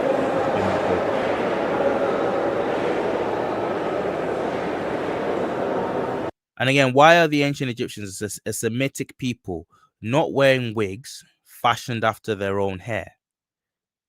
Okay, who does that? Who wears supposedly the hair of a quote lesser people? Because that's the context in which this debate has been couched for the longest. Oh, the Nubians were a secondary civilization, a secondary group who learned a lot from the Egyptians and um, were really made up the slave class of Egypt, and that's what we've been. If you even found them in ancient Egypt, the Egyptians were Mediterranean people. You don't see wigs like this with other amongst other Levantine groups. You don't see that. So what's going on? What's going on?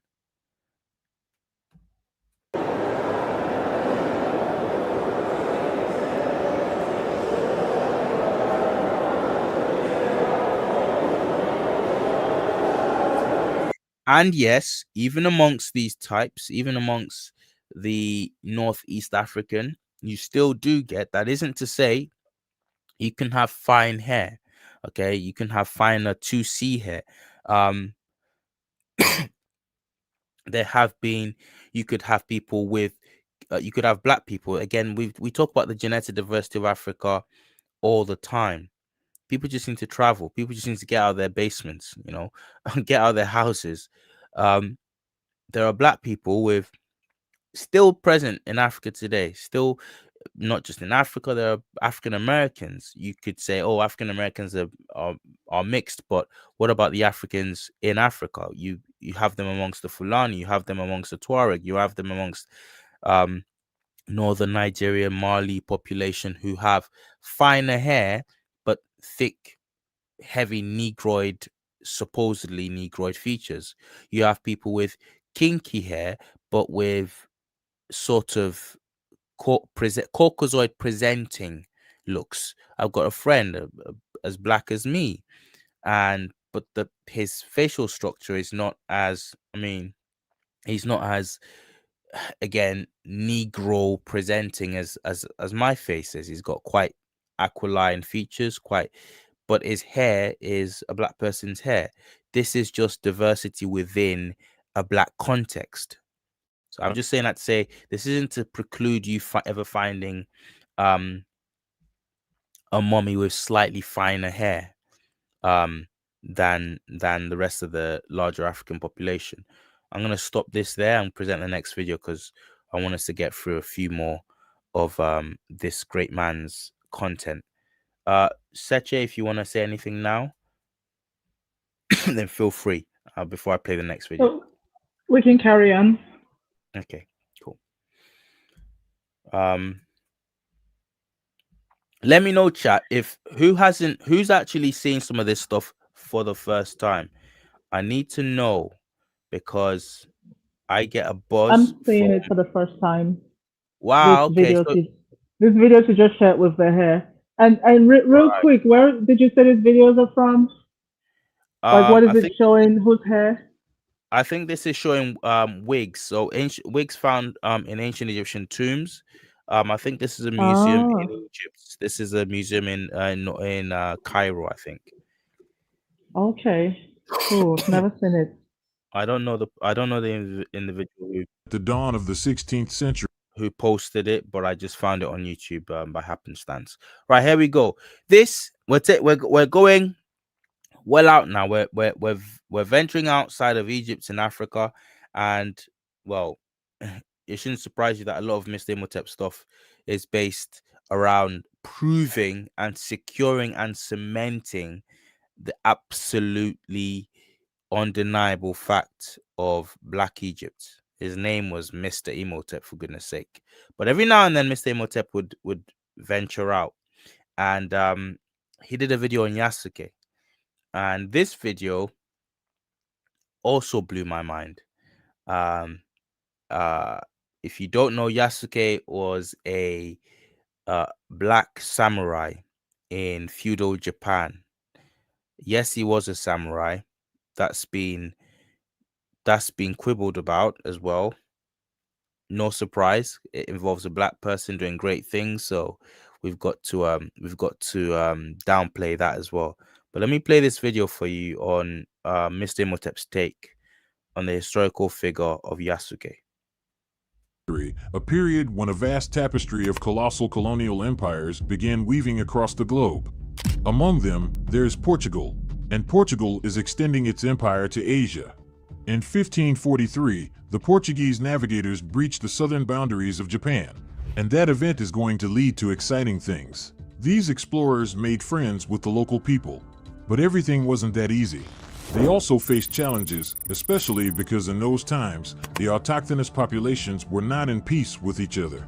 China's Ming Dynasty had a tense relationship with Japan. Seeing that situation, the Portuguese decided to act as catalysts in that grand drama between those two Asian powerhouses. Silk, the prized fabric of the Chinese, found its way into Portuguese hands, becoming a key commodity in a thriving trade. The Portuguese, smart traders, sold this luxury and more to the eager markets of Japan, making fortunes that would have a lasting impact. This is also where they set up the trading port of Nagasaki. I'm sure you're wondering where you've heard that name before, and let me remind you, Nagasaki is the same city that will later be bombed by the US. Now, let's get back to our story. But before starting, here is a message from the sponsor of this video. Hey there, YouTube family! Before starting the video, I've got something special to share with you.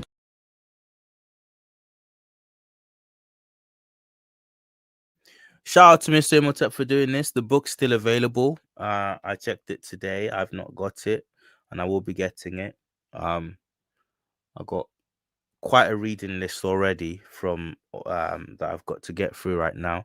But this would be great for my children. I don't know how I've not got this yet, but I'm gonna skip the advert. But the book is My African Icons, and I went on Amazon today and I bookmarked. I think I left the tab open, but I will be purchasing that.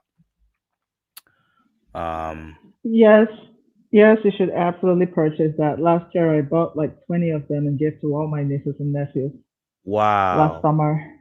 Yeah, wow! it's Shout out very to you. good. Well done. That's Thanks. what we need to be doing, guys. That's what we need to be doing. It's high time we stopped kind of just consuming stuff for free and actually put back to this is the book looks looks amazing quality. Looks absolutely amazing quality. That takes time and effort and money. So let's support these endeavors, man. All right, let me hit play. Culture and achievements. They're tailored to inspire your kids to China's Ming Dynasty, but also quickly turned into a vital trade and more today. With all that activity, Nagasaki quickly turned into a vital trading center in Japan, linking the country to China's Ming Dynasty but also to Europe through Portuguese trade. Around that time, a group of Jesuit missionaries, also known as the Society of Jesus, arrived in Nagasaki from Europe. Their goal was simple: to spread Christianity. Surprisingly, they succeeded in converting a whopping 200,000 people, including some local leaders. But the impact of the Europeans wasn't just felt in Asia, they were also making their mark all over the world, and other continents. And it's in this broader context that the story of our main character begins, probably in what is now Mozambique. Back in those days, the Jesuits used to nab people from local leaders, and this is maybe how our young boy got mixed up with them, setting the stage for this incredible tale. I say maybe, because Yasuke's story remains a bit of a puzzle. There are three main sources digging into specific moments of his life: Odaguchi's Chronicles of Lord Nobunaga, Francois Solier's Ecclesiastical History of the Islands and Kingdom of Japan, and a Jesuit named Louis Frois, who briefly mentions Yasuke. So, most of what we've got on his story comes from these skinty sources. As we delve into Yasuke's childhood, this puzzle becomes even more complex, shrouded in uncertainty. Was he offered to the Portuguese for education to become a missionary, or was he captured and then sent to the Jesuits? We don't know, despite the fact that the mainstream constantly present him as a slave. His precise origin also remains elusive, with conflicting narratives suggesting a birth in the 1550s, possibly in Mozambique among the Mekua people or, alternatively, among the Habshi people of Ethiopia. What we know for certain is that he joined the Jesuits, embarking on a journey that would make him a world icon. Having embraced Christianity, he diligently assisted the Jesuits in their daily tasks.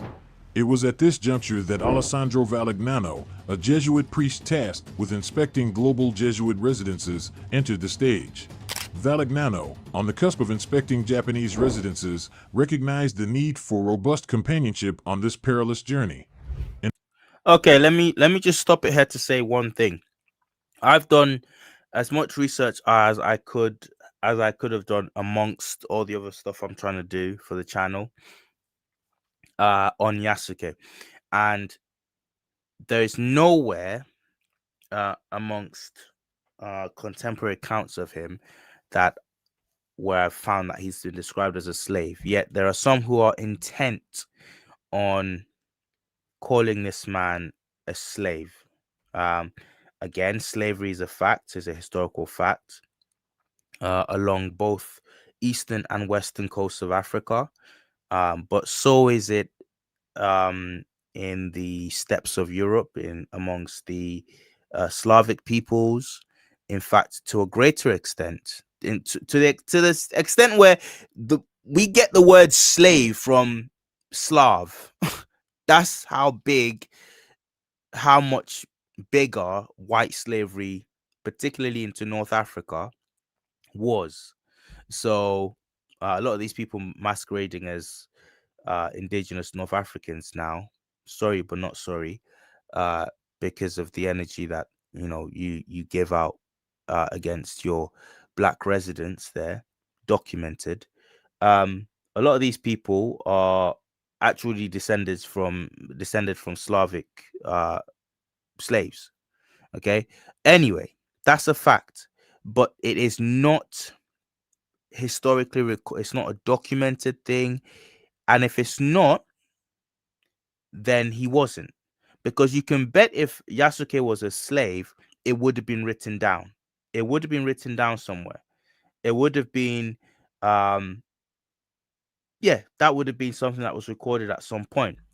He was a retainer. He did serve the Japanese feudal lord. um excuse me, guys. And he also was, as Mr. Imhotep is saying here, he was someone who um acted as a bodyguard to Valignano, this Dutch guy, Valignano, or whatever. But he was never recorded or anywhere as a slave. And again, this is a theme you see anytime you see uh, blacks, or in history, on the pages of history, or black greatness outside of the continent of Africa, or with agency. A lot of people are very, very quick, very, very quick to want to say, oh, well, to take away just that little bit of agency and autonomy and greatness from the figure, by saying, oh, he must have been a slave. He must have been a slave. Because Africans, because black people, wherever you find them in history, doing great things, needed a helping hand, from someone else. That's the intent that's behind that. But again, Yasuke was not. It's not recorded anywhere that he was a slave. It's not recorded anywhere slave. It was very likely, because it seemed to, the records suggest that he was. London, do you want me to add you to stage? Do you want me to add you to the chat, to the conversation on there? You ready? Okay, cool. But we don't have. It was very likely that he was a bodyguard of the Jesuits when he came, and also he wasn't. There's evidence to suggest that he had done a stint in India. So, and that right at the time that Yasuke was going around with the Portuguese and the Dutch as a bodyguard, uh, India was known to have a massive contingency of African mercenaries, East African mercenaries, from amongst the Dinka people, adding to that already black southern India population. Adding to a lot of that. Again, you find that People will say these are slaves. A lot of the people will say the Siddhis are slaves, descendants of slaves in southern India. They're not. They're not. A lot of them went over as mercenary soldiers. There's been trade back and forth, uh, autonomous, independent contact between East African empires and kingdoms and southern India since as far back as Herodotus. The ancient Greeks write about it. In fact, they believe that um, that's why the southern Indian continent was the southern section of the Indian continent was so dark, because they called it the second Ethiopia. They believe they've just been going back and forth since time immemorial. But you don't hear that typically in the mainstream. If you do hear it, you hear people say the cities are, oh yeah, there's this African group in South India, and they're very proud of their culture, their African background, or their black origins, because they're descendants of slaves. No, there's no evidence for that. Anyway, London, I've added a friend of the channel, and some of you who've been following us will know him. He was in a video with me not long ago where we were going back and forth about some very, very interesting things. That video is still up on the channel, but the full video is on my second channel. Go check that out, Melanin Intel, where you can get the full conversation between myself and London MMC. London, how are you, man? What you got for me? I'm good, brother, man. Loving the video so far, and thank you, Seche, as well. Obviously, respect to Mr. Imhotep, man, for Definitely, sure. definitely. But yeah, no. So really quick, I just wanted to touch on the Thank you. wigs. Definitely. I just find it funny when I look at people like Nefertiti, Akhenaten. I think a lot of this stuff. I think a lot of those are afros. And when you look at how many wigs were actually found in Egypt, I mean, dozens, many of them partial. If, God forbid, England was to suffer some kind of cataclysmic event today, you'd find thousands of wigs there, But I guarantee you, we wouldn't be saying, oh, everyone in England wore wigs, you know what I mean? But the number is the difference is vast. So I just think that whole thing is ridiculous, that premise. And touching on, obviously, this whole thing, this Yasuke thing. I used to be a ramen chef. So for the past like 15 years, I was working with Japanese people, a lot of them from Japan. And they told me about this Yasuke thing back in the day before, it blew up. And I just find it, and they were, very clear in what he was and what he looked like. So I find the backlash hilarious. You see a bunch of these edgelords online, for lack of better words, finding any kind of thing they can to disprove his being a samurai. I just think it's just ridiculous, man. The amount of evidence we have to put forth to prove something versus their lack of evidence is astounding. And this is what I find. I love that term, edgelords. This is what I find with with Black history, is that, and you don't have this phenomenon with any other history. I can't remember what I was watching recently, but it was maybe something you shared with me on Instagram, actually. Chinese history, Indian history. There's never any quibbling. There's never any. The Chinese, excuse me, don't have to establish the veracity of. excuse me. They don't have to establish the veracity or the truth of their uh great naval fleet back in the 15th century or whatever. They don't have to do that. It's accepted. It's accepted that this is what. But when it comes to Black history, anything of note, anything that seems to show agency, we don't just talk about it like, oh, this is what Black people were doing in America, in South Pacific. We don't just talk about it willy-nilly. We first have to establish that Black people are capable and did that. And then because a lot of this, what we're talking about, is actually establishing the proof first of an eventuality, of an event. And then we talk about what happened. Like I was watching shout out to Without History. I was watching a Without History, a couple of with videos from Without History a while back, and it was on Hannibal. Um, and that was right around when I was producing my Hannibal series, which I'm coming out with part 3 very soon. So keep an eye out for that, guys. But I watched some of Without History, and Without History just put together a narrative, just talking about Hannibal's campaign. Now, every now and then he would talk about things that proved his Africanicity or his blackness, whatever you want to call it. But for the most part, it was a 25-minute video just about Hannibal's campaign. Now, something was off about that video. I thought there's something off here, and that was it. Eventually, I put my finger in. And I thought, oh, it's because he's not spending 20 minutes talking about, and here's another proof that this is Hannibal's black. This is what we constantly have to do, and yet it's almost incontrovertible that Hannibal was a black person. People came on my video saying, "Oh, he was Phoenician." Go and read a book. It was a Phoenician in name civilization. It was a civilization that, yes, was seeded. We have ancient records of that was seeded like Egypt was seeded by Nubians and people further south. But in actual fact, once it has been seeded, the majority population still held sway. It was North Africa after all. So the Phoenicians didn't come and segregate themselves from mainland Africans, from Africans on the continent. It's not Jim Crow South. I made the point in the video I made about it. It's not the Jim Crow South. They weren't sick like you guys. They didn't come and then say, right, that's it, we're going to stay away from that. No, they just got diluted. They got completely overwhelmed by the base African population.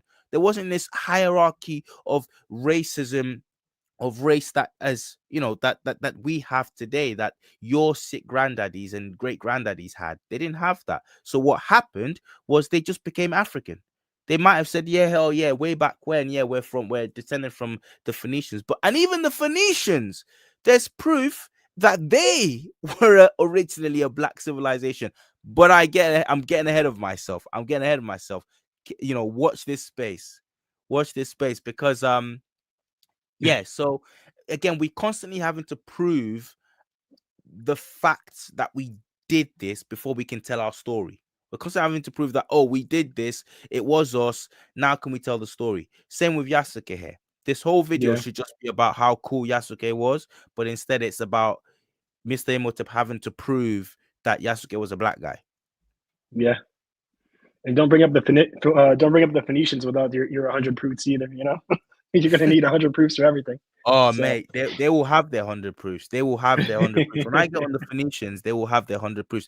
It won't stop them coming in the comments and talking rubbish, but they can never does. they'll get the proofs. Shout out to Kieran. Thank you so much, Kieran. Kieran Grant says, excuse me. Kieran Grant says, "Oh snap, what's up, my brother? You still around?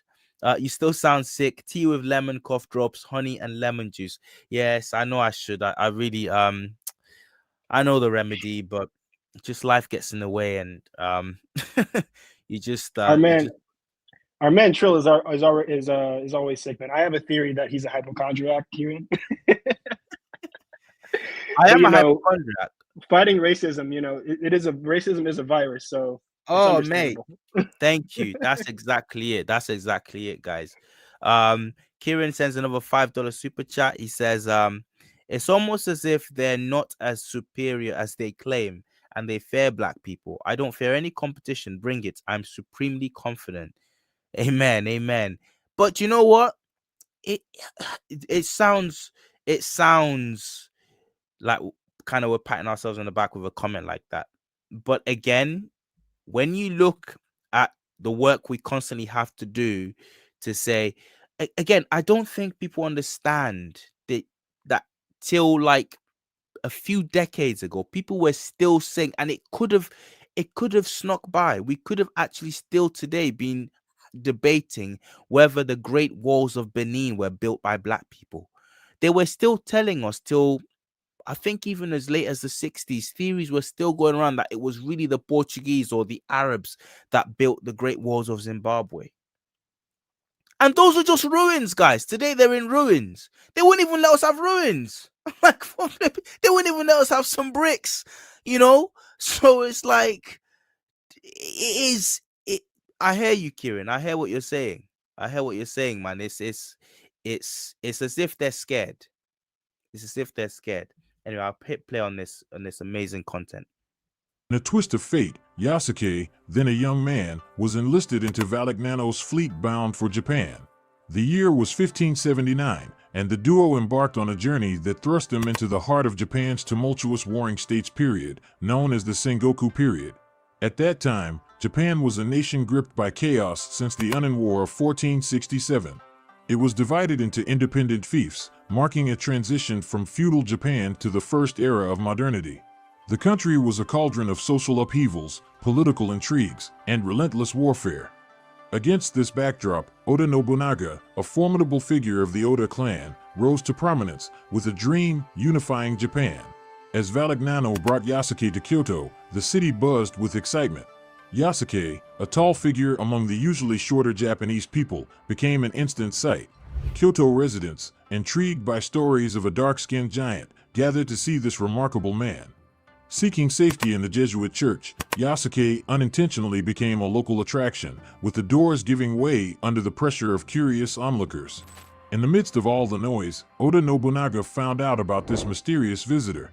Interested, he asked Yasuke to come to his castle, and their meeting was more about curiosity than any prejudice based on race. Oda, being careful and uncertain, decided to test Yasuke in a strange way. He told him to undress and get cleaned, thinking there might be some Portuguese trick with ink. But, after a thorough cleaning, it became clear Yasuke's dark skin was natural. Fascination replaced doubt, giving rise to a special friendship between Oda and Yasuke.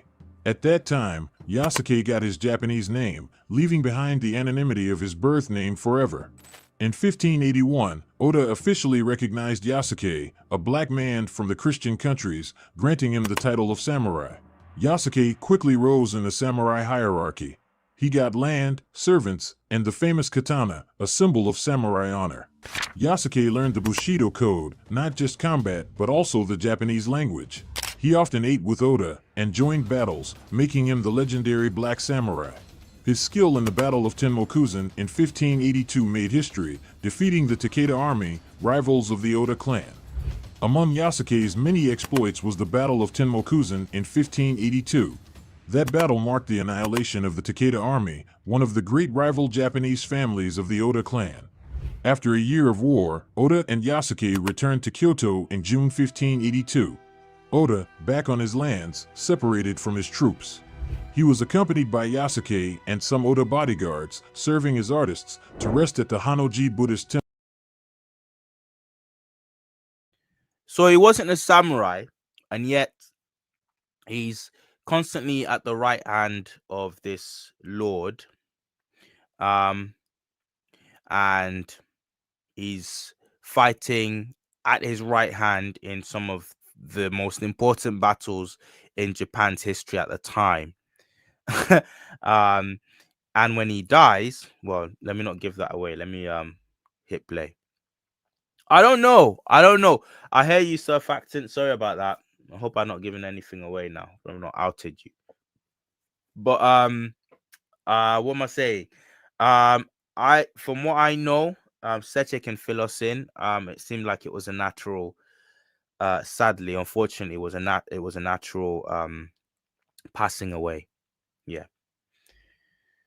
Okay. Sorry, what was the question about the passing away? The question, Seche, was from one of our commenters in the chat. He says, "Do you think they got to him, or did he really die from illness?" That is a complex question. It could be either one. Yeah, we're still trying to answer that question. Wow. Okay. His death was kind of mysterious. Wow. Yeah. Do you know, I'm normally inclined. I would be inclined to say, ordinarily, I'd be inclined to say, "Oh, that's come on, that's people just pass." But Mr. Imhotep his channel was huge. His shorts were regularly making in millions of views. And his videos were it was odd to see less than 100K for his videos. So and this was a Black History channel. And that's for a Black History channel back when Mr. Imhotep started. I mean, things have moved on slightly since then, but um that was monumental. So it again, knowing the pushback that we get in this community, knowing the not just passive pushback, like actual I've seen people, historians, read French documents, original French documents from the Middle Ages, calling great figures, describing great figures as black.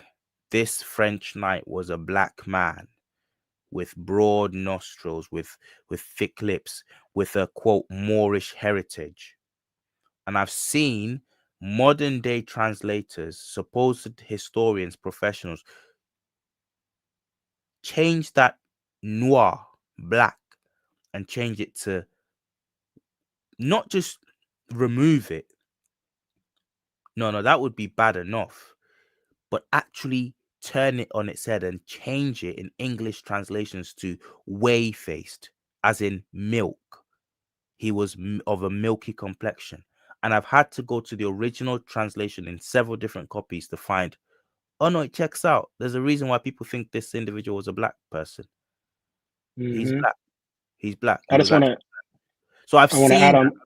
I've seen the kind of like weird 1984 sickness that's Orwellian, yeah. That's actually that we're having to fight with. So it doesn't now surprise it doesn't shock me for someone to think someone as big as Mr. Imhotep hitting the mainstream consciousness. Maybe someone thought, I don't like this. I don't know. Go on, London. I just wanted to add about the translations. I think when we first started our conversation, our chat, one of the first things I brought out was my 2 copies of the histories and how they clearly, it's the same author, the same translator.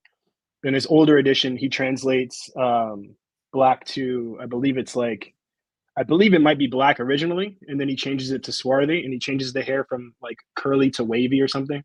But I literally have the physical copies here. Same author, even with ChatGPT, I like to use it for translations because sometimes it's a little bit more accurate than just using Google Translate or something like that. What ChatGPT will constantly do, and go figure, right? Look at who it's owned by and the information it draws from. It will if I'm translating some kind of old Latin text that has to do with Moors and them being called black and it's explicit, it'll literally completely omit those things. I've had to go back and be like, why did you leave out the Morris Nigri part? Why didn't you translate that? It's like, oh, I missed that. I'm like, really? That's the only thing you missed in the whole translation? It's bizarre, man. It's at every level. It's just the obfuscation at every level is crazy, unreal. So that's the answer to your question. Can't really say your name. Fierce BSJ, I think is what you're saying there. Is what your name is. That's the answer. Is that it could well be either. It could well be either. Anyway, there we go. Night of June 21st, 1582, when no one was supposed to know the position of Lord Oda, the temple was suddenly surrounded by enemies. Oda had just been betrayed by one of his best generals, a certain Akechi Mitsuhide. It turned out that Mitsuhide's mother had been assassinated in retaliation for a risky maneuver by Oda. He decided to take revenge. Mitsuhide convinced his men that enemies of Oda were in the temple. The temple was surrounded and set on fire with Oda and Yasuke inside. Oda then chose to commit seppuku, which meant he opened his own stomach, a method of suicide quite common in feudal Japan when one wished to preserve honor. Yasuke did not want to die without a fight, so he engaged in a desperate battle against the attackers. He managed to escape and reached Oda's castle, where his son, Oda Nobutada, was still present. But the castle was also quickly besieged, and after a fierce battle, it fell. Seeing that, Oda's son, Nobutada, also committed seppuku. Yasuke was captured and presented to Mitsuhide. His future became uncertain, like a journey teetering on the edge. In Mitsuhide's tough hands, fate took a surprising turn for our black samurai. Mitsuhide, seeing Yasuke as an outsider, decided not to hurt him, thinking he was less important than other Japanese people. So, Yasuke was sent back to the Jesuits and disappeared from history after the events of 1582. As time passed, Yasuke's life after 1582 remained a mystery, a puzzle with many possible answers. Did he go back to India, return to Portugal, or maybe find his way to Africa? The answers are unknown, lost in history's pages. But Yasuke's story, like an unextinguished flame, lives on in Japanese folklore, a reminder of the enduring appeal of his mysterious tale. Despite the obscurity, Yasuke's tale still reverberates through Japan's cultural landscape. Children's stories, anime, and even a Netflix animated film immortalized the legacy of the first foreign samurai. There was even a project with the late Chadwick Boseman. In our My African Icons collection, you can delve deeper into the incredible journey of the Black Samurai through the dedicated book, The Black Samurai. Support the channel and discover more about this remarkable figure by clicking on the link in the caption below. It's a fascinating way to connect with history and share this enriching tale with your little ones. So, Yasuke, an African man, became the first foreign samurai in history.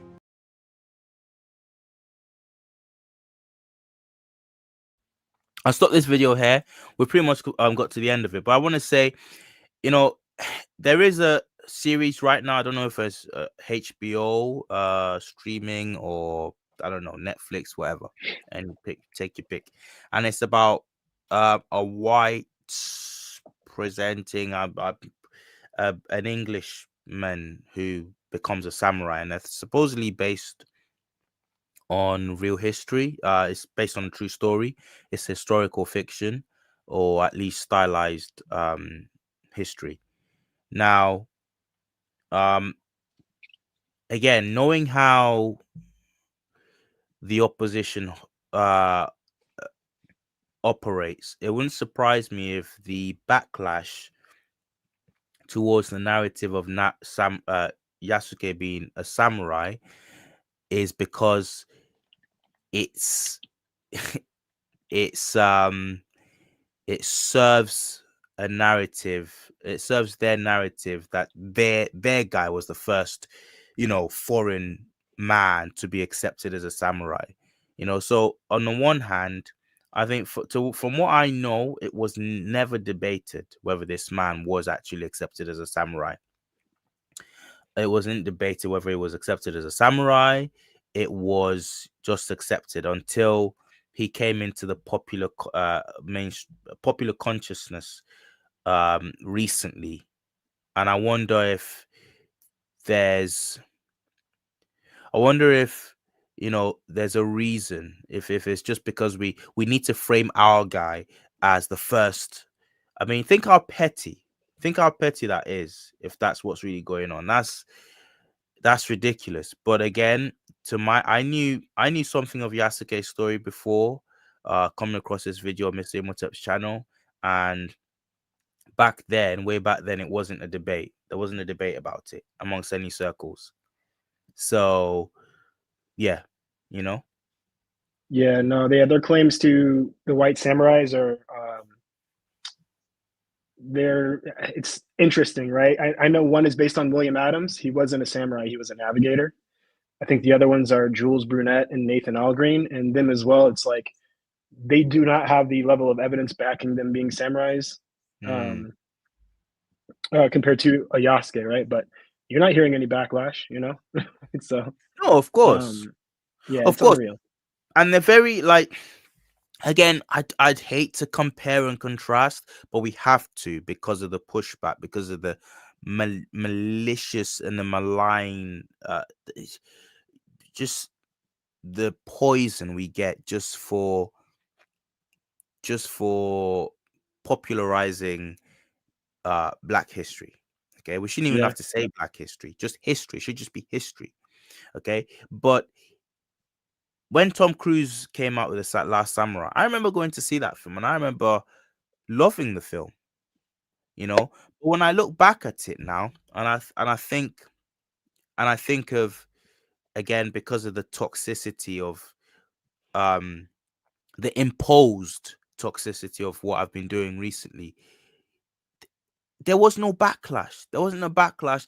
There wasn't a, oh, why have you gone and injected yourself in the Japanese culture, and you call a film The Last Samurai, and I'm turning up to the cinema screen, to the silver screen. I'm turning up and I'm expecting to see Japanese man up there. There wasn't any backlash about you're culturally appropriating in Japanese, you're stealing history or this and this. Why do you have to put yourself as the main event in this story about a great culture? But they're constantly doing it. They've done it since forever. If there's any wee wazzery going on, it's been you guys doing it. Last Mohican. I watched The Last Mohican again. Like, it's like we was Indians. They come in there, they do a day shift, and all of a sudden the natives think, oh, big white man, we must make him the leader. It's like, guys, stop it.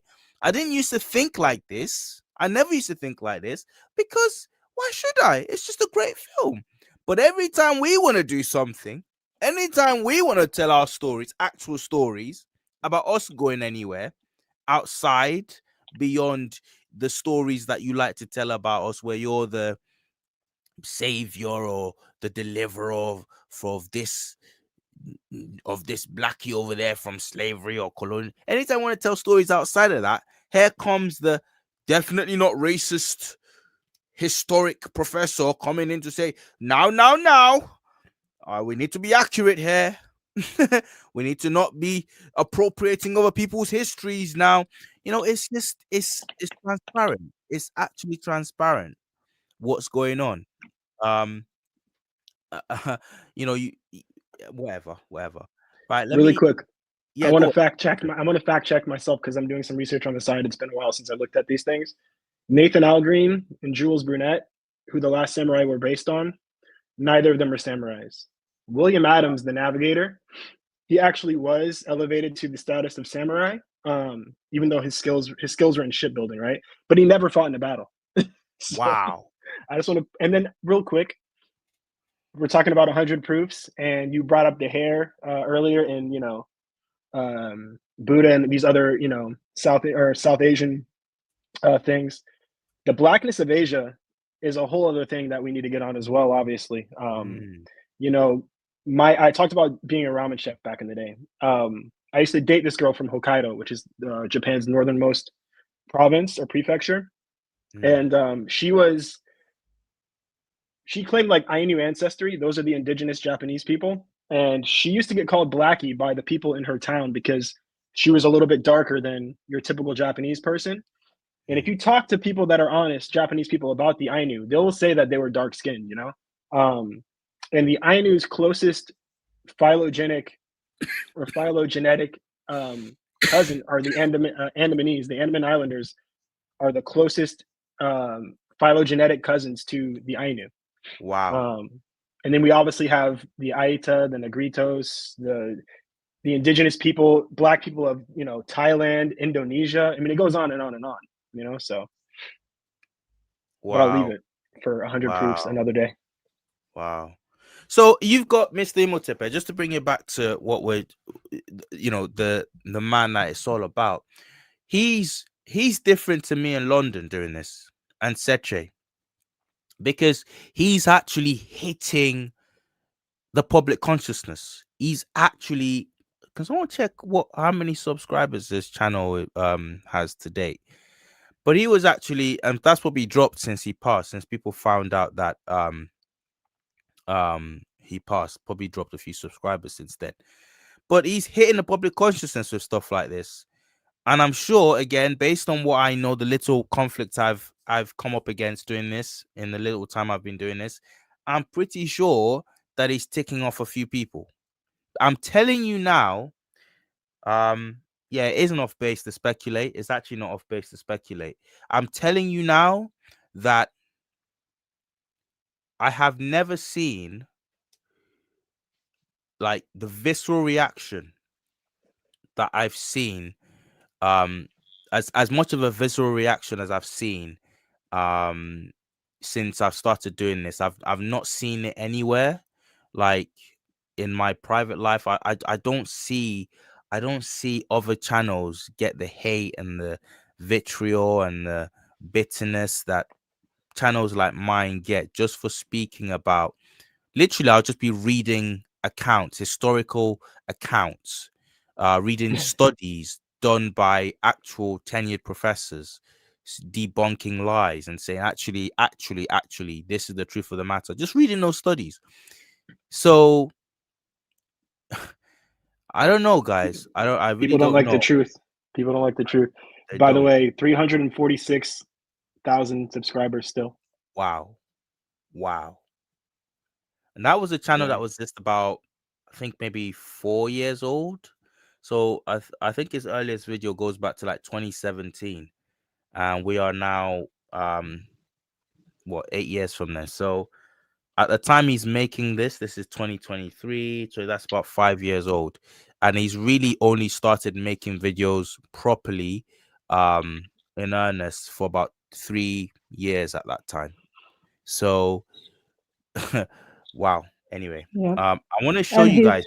Go his on. channel has dropped since he passed. So the numbers we see now are much less than they were um, at the time he passed. And I felt like he was just getting started. Like at least that's what he was saying. He was like, "Oh, you haven't seen anything yet." It's like I'm just getting started, and then he Seche, just did you vanished. know him? Seche, sorry to interrupt you. Did you know him personally, in his life before he passed, or have you only just known, got in touch with his family afterwards? I cannot say I know him personally, although we had because I'm on his Patreon, so we had exchanged a couple messages on Right, Patreon. right, right. Um, Majority I didn't even see until after he passed. um, but yeah, so I can't say I know him like I know you, although we had exchanged messages. Um, yeah, I want to show the people. I want to show you an image I've got loaded up here. I have a theory about the black presence in Japan right around the time of Yasuke, and it is that actually, um, black people, or to see a black face in feudal Japan, um, wasn't as rare as we've been led to believe. Um, granted, I'm not saying that. I'm not saying man was just breezing it down the street in 16. It's like, what's up, my my my nizzle. It wasn't like that. Fist pumping the I don't want to say China. It's not PC to say China man now, is it? Fist pumping the Japanese man back in the day. It wasn't like every other person was a black person in feudal Japan. But this idea that Yasuke stood out, and the reason that Oda Nobunaga, or however you say his name, this idea that he selected him just because of his blackness, I'm not sure that's factual, because I've just the little research I've done, there are accounts of others that, in fact, I think it's in the Wikipedia entry on Yasuke. The Portuguese, the Dutch were always almost, it was a thing. They always had some kind of black bodyguards. Again, if you know anything about the region at the time, it's not that surprising, because there was a large contingent of East African mercenaries and soldiers. It's always been that way. It's always been that way. We've always been known internationally for our prowess on the battlefield. And even till today, say what you want about it, it is what it is. Okay, our physical attributes, so everyone knows about that. Okay, so, and as it is now, so was it back then. The Portuguese had, and there's another. This image is of a we don't know who this is. Some people say it's Yasuke. That's not been verified. In this image, there are Must be several. soot. Must be Must be from a what? chimney. It must be from a chimney or something. Yeah. Or a really tan one. Yeah. No, not that one. I've already seen that. I just want to zoom in, but just to see how large the black contingent is here. There are some carrying swords here. There's one carrying a sword there. There's one with a parasol there. There are others with parasols here. So serving as in some serving capacity. Um and And others who weren't, right? But you do see the others majority. who There's a went. Here's yeah. one with a. Sorry, go on, London. No, yeah, exactly. You're hitting it on the head. Yeah, you see some in a servant capacity. You see others horseback that aren't in a servant capacity. Maybe not in this particular image, but in No, similar images of Portuguese. there was another one. There was another one that I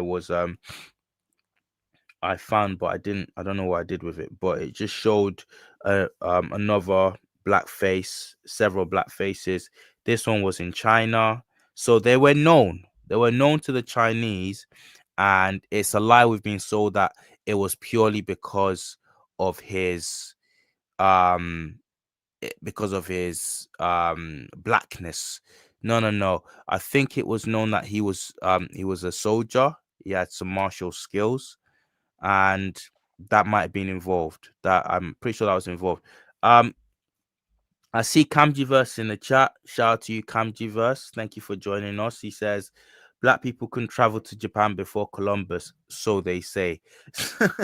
So yeah, that's one of the many things we have to contend with. That's one of the many things we have to contend with before we tell our stories. You But know, Columbus reminds me. Columbus, real quick. He reminds me of when you're picking basketball teams when you're little, and the white kid picks all the black kids for his team. That's how Columbus traveled. You know, so I just want people to remember that he loved Moors. I'll just put it that way. So yeah, tell us a yeah, bit about that.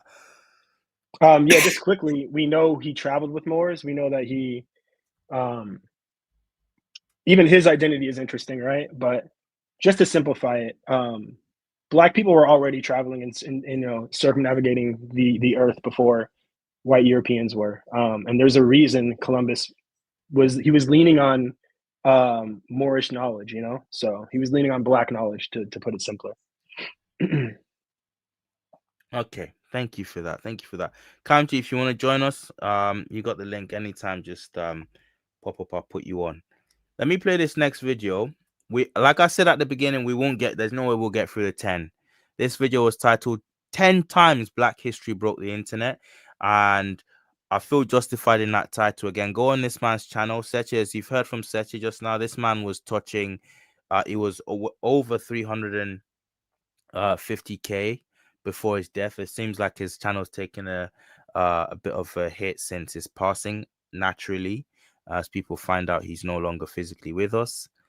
But this man was really doing bits. So it's justified to say these 10 videos that I was gonna get through, um, you know, a lot of them are in several 100,000 views, and not just that, but his shorts were constantly doing numbers in the millions. So he was really annoying a lot of people. And if you go on the comments, you go on the comments on these videos, they're not happy. Some for the most part, it's community kicking, and had kicked in by the time he was at at his peak. And for the most part, they're positive comments. But you will have you did get every what 5, 6, 7 comments, you'd have just vitriol, just pure vitriol.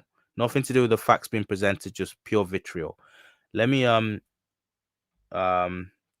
let me hit play on the next video that we're going to be looking at.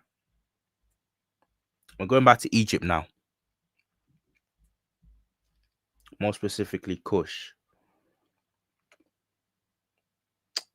Okay, here we go. No, I don't want to share screen. No. Okay. Shout out to you, Kamji. You're on. So Most if you just, yeah, let me unmute your mic. Right, just say hello to the people whilst I set us up with the next video. Any thoughts on what's been going on so far, bro? Yeah, yeah. What's up to the fam? What's up to London? We've been talking about it in the back chat, and it's just fascinating how white people, since Hegel, since the Hegelian dialectic, they want to constrain blackness and the presence of blackness to so-called sub-Saharan Africa. When we know, human beings have been traveling and spreading across the planet. Like if we weren't able to navigate the oceans, Australian Aborigines and the Andaman Islanders, they wouldn't have gotten to their present location, right? So I love, your channel, King's Monologue, Mr. Imhotep, because the reason that they make Westerners so angry is because we won't stick to the Date boundaries Egypt, of their plantation, of their historical 1077 plantation. BCE. Sorry, bro. Sorry. Go on. Yeah, all good. And I just think that we have to continue to do it. Shout out to the scholars in the past. The Sertimas of the world, the Diopes of the world, the Renoka Rashidis of the world who dared to oppose the boundaries, not only in North Africa and showing the blackness throughout classical Africa, but around the world, because it's clear that we're winning. We're winning the fight. I just got done reading an article by Richard Deal in the Oxford Handbook of Olmec history, which is really, really prestigious. And I was shocked. I shouldn't have been shocked, but I was shocked at the degree of racism. This dude literally said that Afrocentrism should be banned from the US public school system. He literally said that in the article. So, they're obviously pissed off and we're winning. It's largely non-academics who are pushing this fight with, some academics assisting us along the way. But, we just got to keep pushing, you know, keep talking about these black samurais, keep talking about these Nagas in ancient India, and just keep fighting the fight. That's it. Shout out to you, Kamji. Shout out to you. I couldn't have put it any better. Couldn't have put it any better. That's amazing. That's amazing. And yet you're saying people want to ban quote unquote Afrocentrism, and if they got their way, that's what they class as Afrocent. That's, I mean, the theory that it's not even a theory. The fact that that black folk were in the Americas way before Columbus. We have Columbus's own accounts. Yes. Shout out to you on your channel. You've done lots on this recently. Yep. Camdy versus YouTube channel. We have Columbus's own accounts, not just Columbus, but other conquistadors saying we met black people here. There are settlements of black people here. Now, what do they do with those accounts? They just don't talk about them. And Yeah. when people bring them up and they bring them up as part of a larger narrative, um, proving that blacks were going to and fro to the Americas before Europeans even thought to look that way. When people bring that up, instead of addressing the body of what's being spoken about, you just have ad hominem constantly, and you have it by people who should know better, people who know what an ad hominem attack is. They know, they have the intellectual capacity to know what I'm doing here is playing the ball, playing the man, and not the ball. And this happens constantly. They don't deal with the stuff, or if they even dare to deal with the evidence, they malign it and they twist it and they contort and they misrepresent it to the public. Now, what's interesting, you made this point in your last live that you did with me in the King's Monologue. Hmm. They have no problem. The theory is well out there that possibly the Pacific Islanders went roundabout in some way and made it to the Americas. In fact, that's near Yep. accepted now. And what's the Yep. evidence? Some potatoes. That's it. It's potato. Yeah. Facts. Facts. And the thing about it is like, even reading the article by Richard Deal, they don't even want to have the debate. They want to keep it ideological. Like in his article, this is the Oxford Handbook of the Olmecs, and he literally went on an ideological polemic the whole time. I was shocked. I was shocked that it was that base. And on the flip side, I was doing some evidence, right?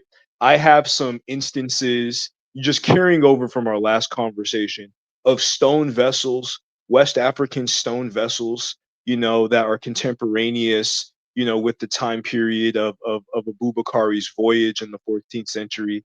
I found some evidence of indigenous West African sails and West African, oaring technologies, right? And we also have some oral testimonies. I mentioned it on X, but there's 6 primary oral testimonies compiled by Diawara, with the most prominent one by Mamuni Kuyate, actually referring to, the post-voyage trade and commerce that occurred in between Mesoamerica and Africa. So there's a myriad of evidence, not to mention, the Mande or Rampa pictographic script that is super similar to the writing script seen on the La Venta Celt and the La Mojera Estele. Like, the list goes on and on. At this point, like, denying this is ideological. It has nothing to do with the evidence that's right in front of us. The Japanese, the Chinese possibly did it. The Pacific Islanders possibly did it. The Vikings did it. Um, uh, the Mongoloids that crossed the Bering Strait way back when did it. Just not those dirty blacks. Monkeys, rats, and seals did it. White men, Lindemann, and Heyerdahl, they sailed across the Atlantic using traditional African boats. White men used African technology to do it, but black people couldn't. Okay, guys. Clinically insane is really what it is, at this point. Yep. I'm gonna hit play. Chat, let me know if you're enjoying this coming together of greats. Hit one. I think Seche said she's backstage too. Okay. Oh, sorry. Let me put you back on, Seche. Sorry about this. Cool. Yeah, you're back on now, Seche. Good. Okay, so I'm gonna hit play. Let me know, guys, if you're enjoying this. I certainly am. Shout again to Mr. Imhotep and his memory, the legacy he left. Here we go. Video number 4. The Kingdom of Kemet in Northeast Africa was once a powerful empire, but now it is experiencing its third intermediate period. It's a time marked by the fragmentation of central authority, with regional leaders and elites competing for power. This period began with the death of Pharaoh Ramesses XI in 1077 BC, marking the end of the New Kingdom. In the Delta region of Kemet, a pharaoh of Western origin reigns. Meanwhile, in Upper Kemet, the priesthood of Amun rules from the capital city of Thebes. But the division between Lower and Upper Kemet is about to be shattered. Around the mid-700s BCE, the monarchs of Kush, a kingdom located south of Kemet, decided to conduct military excursions across Kemet in order to conquer it. These kings of Kush were powerful and formidable, and they quickly gained a reputation as fearsome warriors. The kings of Kush who conquered Kemet were dubbed the Black Pharaohs of Egypt by mainstream media. They governed all of Kemet from around 747 to 653 BCE, and their dynasty is known as the 25th dynasty. During that time period, Kush surpassed Kemet in terms of influence and power. Just to say, that empire was bigger than that. And when you see what you see on that map is Mr. Imhotep being conservative and using the that map that he's kind of animated. You can find it on the internet, and it's interesting when they show the Egyptian empire. They show that the modern state of Egypt as almost like a big square block and a stretch of the Levant. Okay, that's the peak of the Egyptian empire, although we know that really in reality Egypt stretched out. It had tributaries and vassals beyond that. So the empire in real terms actually was bigger, was larger. But Kush itself is larger than that small kind of puddle that you see there. He's just taken a mainstream image online and kind of reanimated that. Really, that should cover that whole mass of that northeastern bulk. And go a bit further down, and the whole extent. I did a video on this not a while back, but there are accounts not just from the pharaohs themselves of the 25th dynasty, but they conquered the Libyans to the west. They conquered the whole of North Africa, guys. They held sway across, and we have archaeological evidence of this. We have artifacts dating to the time of the 25th dynasty, um, that stretch all across North Africa. They tried to label them Phoenician, but again, this is part of what we have to deal with because these artifacts show African people. You know, unless they want to admit that the Phoenicians were Africans, which again, we can go down that route later, but they don't explain that. They just call them Phoenician artifacts all across the North African coast and as far as southern Spain. Believe it or not, there are accounts that say Taharka's empire was a massive Western monolith. He couldn't go far east because he had the Assyrians that way, and it was like literally the Cold War. It was America versus Russia back then, tantamount to that. So just wanted to say that. Necessary, Pa-Enki, the ruler of Kush, could easily destroy Kemet. In 747 BC, Pa-Enki invaded Kemet and became the first ruler of Kemet's 25th dynasty. The Black Pharaohs of Kush were a force to be reckoned with. They were known for their military might, their sophisticated culture, and their devotion to rebuilding the greatness of Nile Valley civilizations. Their rule over Kemet was a time of great change and upheaval, but it also marked a period of cultural exchange and innovation. And this is the story we are told. But what were the motivations behind this invasion? According to some European scholars, it was the story of a subordinate kingdom from the south that rose up, overthrew their masters, and ruled as pharaohs of Egypt themselves. In other words, a slave revolt. For others, it was the story of an African kingdom, highly influenced by its northern neighbors' superior culture and religion to the point of fanaticism, and that now dreamed of making their own mark in Egypt's history. However, is it true? Did the Kushite kings invade Egypt in 747 BC? Were they a group of slaves trying to overthrow their Egyptian masters? Were they a group of fanatics with an obsession for Egypt's religion? Were they the only black pharaohs, as that title seems to suggest? Were there any indigenous white pharaohs in Egypt? These questions will be answered at the end of this video, so make sure to watch till the end. The people of Kush, contrary to popular thought, did not see themselves as inferior to Kemites. They did not consider Kemet to be a superior culture. They were proud of their culture and conscious of the cultural, historical, and ethnic entanglement that existed between their nation and that of their northern neighbors. Kush and Nubia had ties to Kemet since ancient times. The alleged invasion of Kemet by King Pa-Enki in 747 BC did not mark the beginning of the ties between Kush, Nubia, and Kemet. Archaeologist Maria Carmela Gatto from the Polish Academy of Science proved in her work called Cultural Entanglement at the Dawn of the Egyptian History that since the pre-dynastic period, there was a strong entanglement between the people living in Nubia and those living in Kemet. She explained that a distinction between both populations would not have made sense during those early days. Nubians and Egyptians were the same. In other words, these words only create a huge confusion in the way we perceive the populations in these areas today. The word Nubian is associated with blackness or true Africans, while the word Egyptian is perceived as Middle Eastern or even European. In other words, they are perceived as foreign to the African continent. Thus, they are not associated to the indigenous population of Africa. But the facts completely contradict that theory. Nubians and Upper Egyptians, the originators of the Egyptian culture, were the same. They are the one we can truly call real Egyptians because the pharaohs, their tradition and culture, came from these areas. And these first pharaohs practiced the culture that came directly from Nubia, as has been attested in the tombs of the first pharaohs. The Nubian culture was the one that settled in Egypt prior to anything else.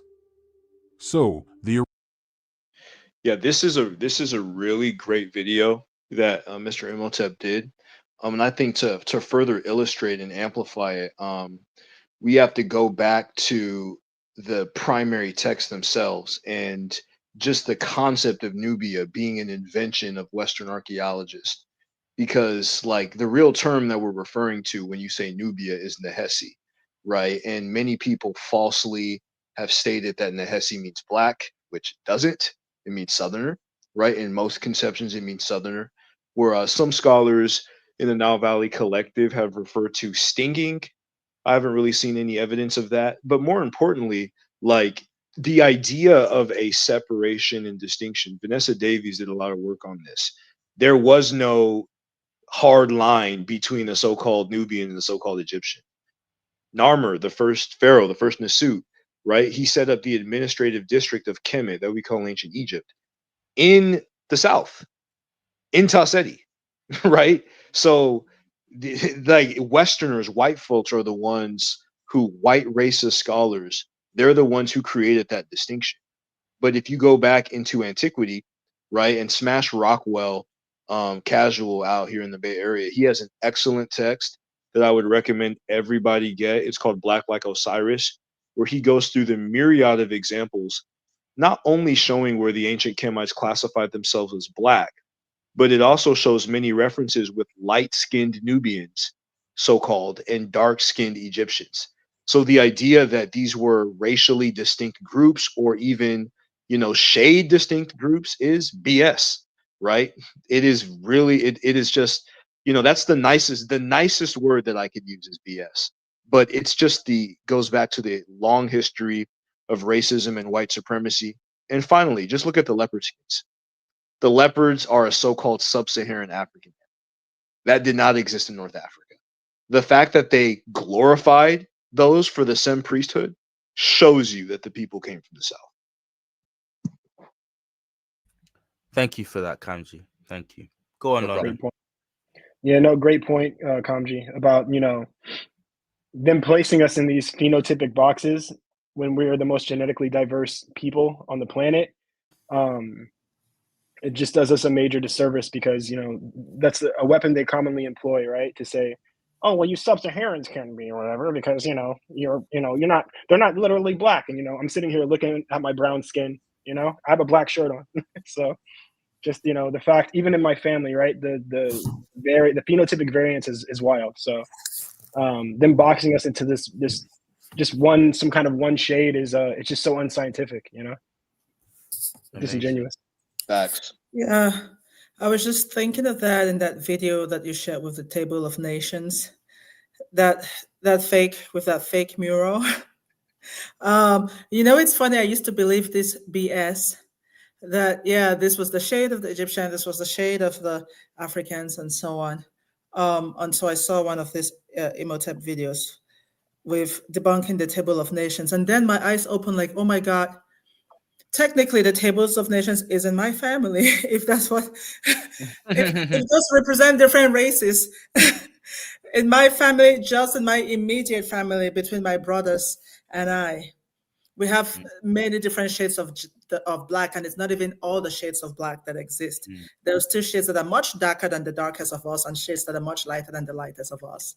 But I realize that they're doing the opposite of the one drop rule when it comes to Egypt, right? When it comes to making us slaves and subjugating us, like, oh, one drop rule. If you have even a tiny little bit of black, that makes you black, so that we can subjugate and enslave you, since that's what they decided to do with black people. But when it comes to our greatness and our ancient history, the one drop rule doesn't apply. It's actually the opposite. If there's anything about you that can even slightly, look like an attribute that a white person or a non-black person can have, then you are not black. So I call it the reverse. I call it the reverse one drop rule. The rule changes depending on what they're trying to achieve. Let me prove that to you. I'm so glad it's like we're on the same wavelength. I'll show you. I'll show you guys this on the screen. London, did you want to say something whilst I do that? Yeah, that's just where you get your black Caucasians and your Luke Athiops from. It's the, like you said, it's the opposite of the one drop rule, right? How can we make these black people Caucasian now, since it doesn't fit our narrative, right? This was a comment I screenshotted on this on this video. Ahmed Ahmed Ali Nubians are not Negroes. You could just imagine him shouting this. This is Seemed exactly what like you said, Seche, really, in less words. This is the kind of mental illness that we have to deal with. Now Nubians are not Negroes, apparently. They are light brown skinned people. So the guys lang English don't even make any sense. But yeah, there are people actually going around and trying to rewrite what it means to be black just to fit their narrative. And like you said, when it's, and I know why he's saying this, when he's talking about those light Nubians, those lighter skinned Nubians, because you have that in the east of Africa today. It's part of the division that the Arab Emirates are exploiting. They're using the lighter skinned, ever so lighter, still black, but stick them anywhere in America, in the UK, they're still, the cops are chasing them. They're radioing in, sights of a black man, not, so they're still black folk, but the Arabs there are exploiting that colorism and sectarianism, religious division, to say, to separate our people and to use them to to claim black lands and African lands. So, but they do it very effectively, and to the point that we start to believe it. We start to believe the foolishness that on the African continent. There are Somalis who running around out here saying that they're not black, they're Arabs, because they have London's complexion, as you can see on screen. It's just stupid. It's completely stupid. Anyway, I'll hit play again. Let's go back to this. Nubians who practiced the Nubian culture. Practices that could still be seen in everything related to all pharaohs of Egypt. Click on the right corner of the screen to watch more videos about these Nubian elements of the Egyptian traditions. The differences between Kush and Kemet emerged later and were mainly cultural. Scholars have also proven that there were no foreign invasions from the north in the area during that period. The population was quite homogeneous. On the contrary, if there was an invasion, it probably came from the south, as attested by some researchers. Using these elements, we can see that claiming that the Kushites or Nubians invaded Kemet due to excess fanaticism is exaggerated. Both people have always been linked since the dawn of times. By knowing these facts, it becomes obvious that Kushite rulers, considering themselves the true successors of the pharaohs over all other neighboring groups, was totally justified. They probably knew their history and used it to their advantage, as I will explain at the end of this video. We also see that Nubians could not be seen as a slave race, since the indigenous Egyptians themselves were Nubians and practiced the Nubian culture. In other words, the conflicts between both regions were not racially motivated. So, it is incorrect to classify the Nubians as a group of slaves. There may have been conflicts between both populations that resulted in captives from Kush being brought to Kemet, but this was not necessarily a sign of racial inferiority, as some modern scholars suggest. These conflicts were motivated by the desire for power, control, or ego. Common human emotions. So, the border between both countries was similar to what can be seen in Europe between Germany and France, for example. Two countries with white populations, but different rulers and cultures. In the case of Kemet and Nubia, the Nubian culture was the founding culture of Kemet, until the Nubian-related rulers of Kemet began to develop a new culture inspired by their original Nubian culture.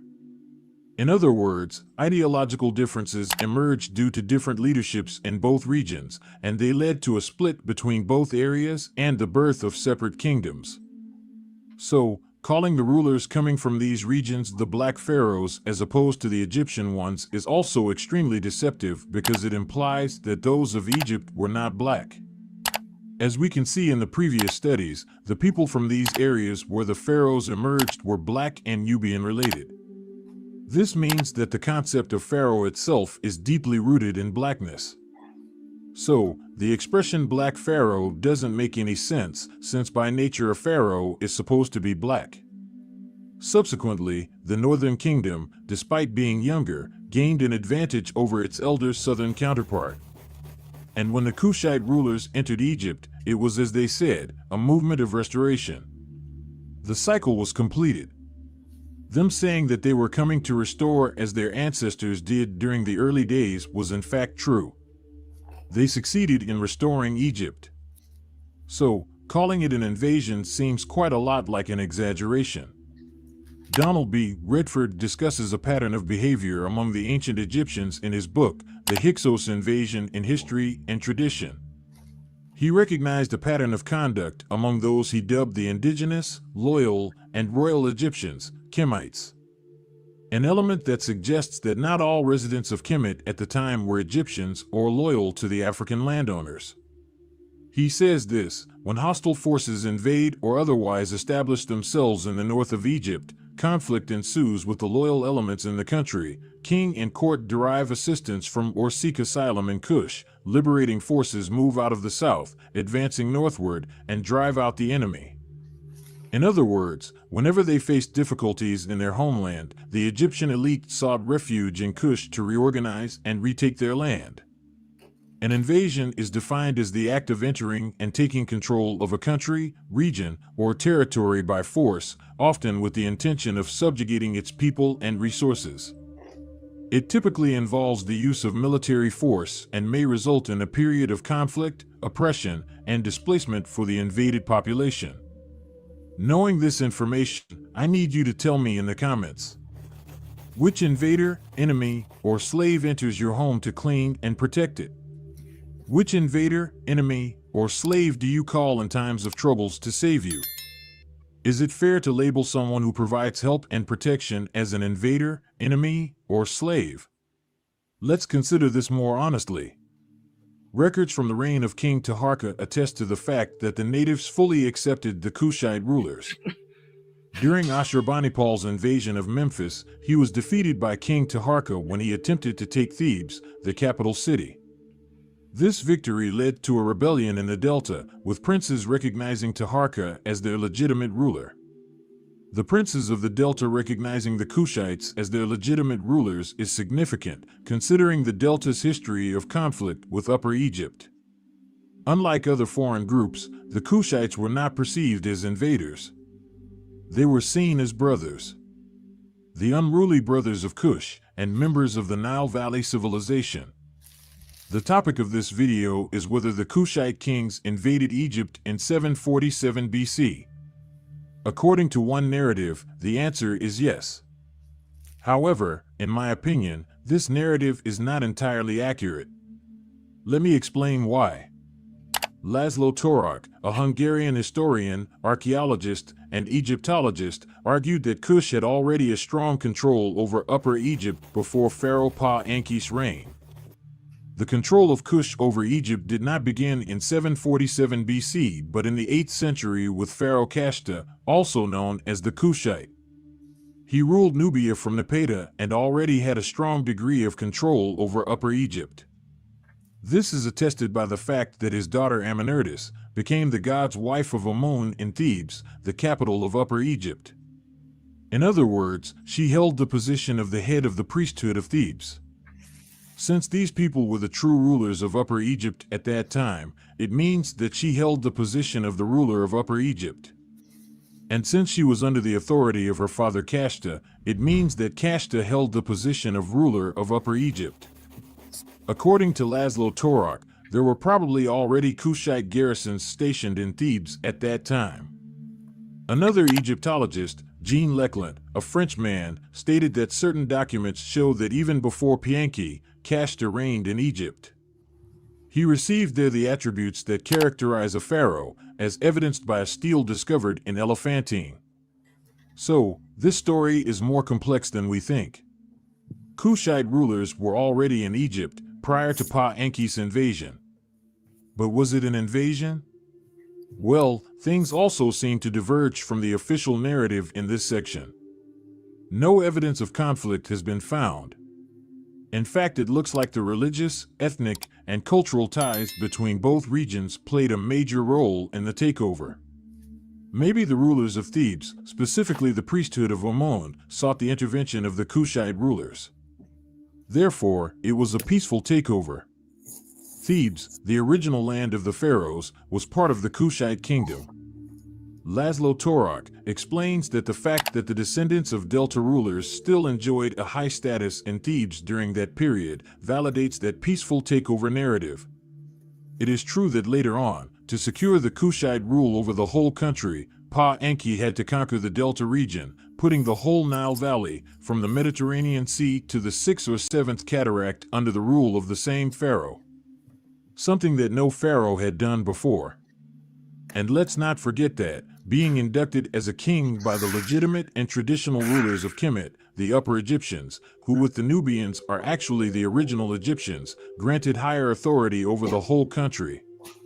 The Kushite rulers had several factors in their favor to claim the ancient Egyptian civilization. First, there were strong religious ties between both regions, as Gebel Barkal in Nubia was believed. Okay, let me stop it here.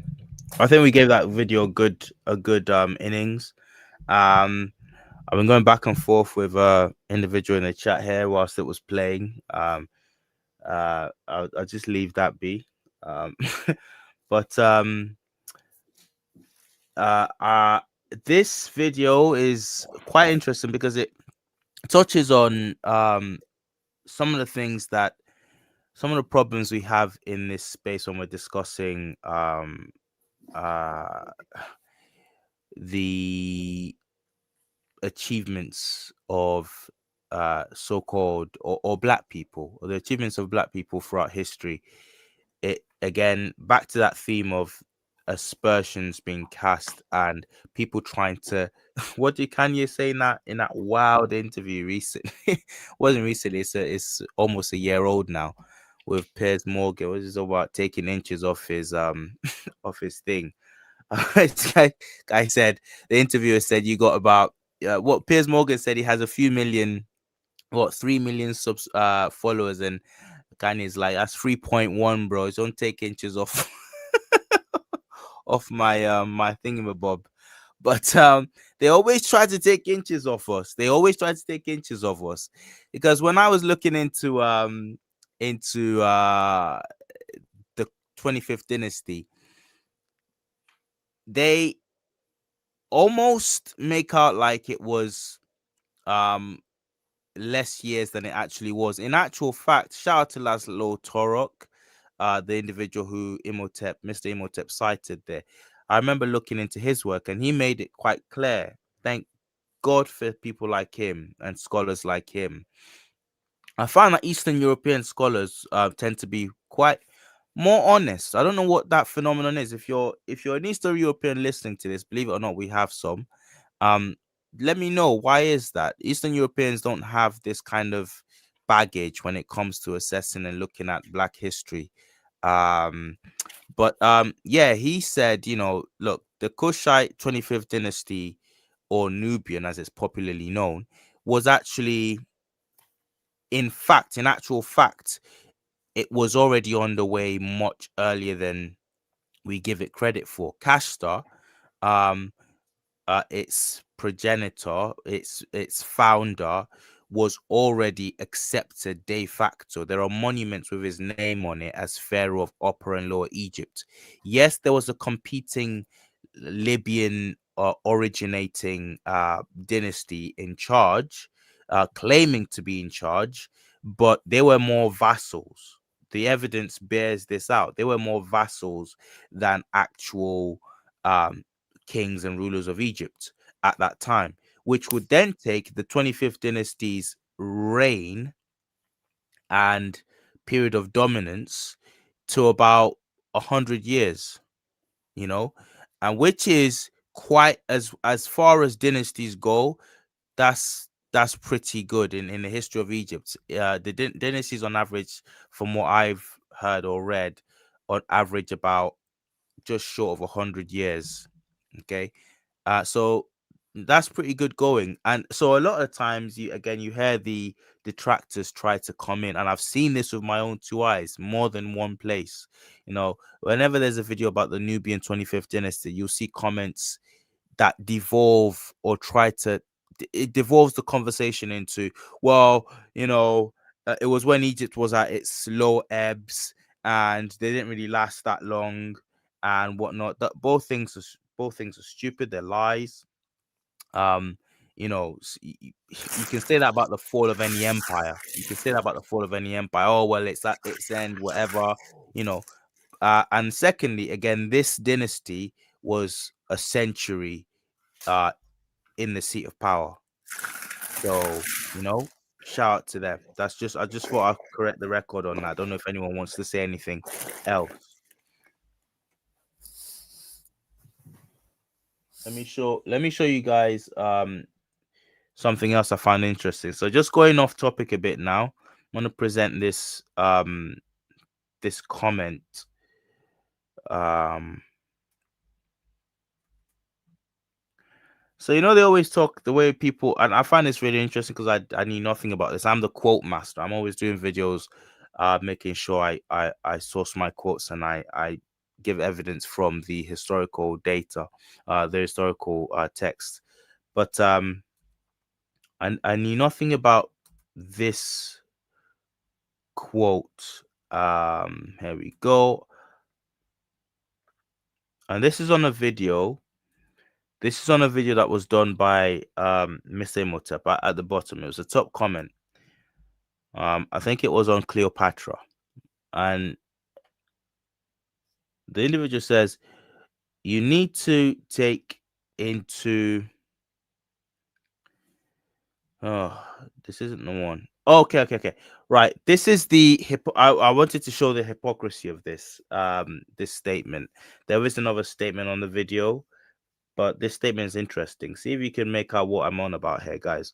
So GLT whatever says, trying to debunk the legend that is Mr. Imhotep. He says, first, there are eyewitness accounts describing Cleopatra as being pale with milky skin, which alone is enough to close the debate on what her skin color was.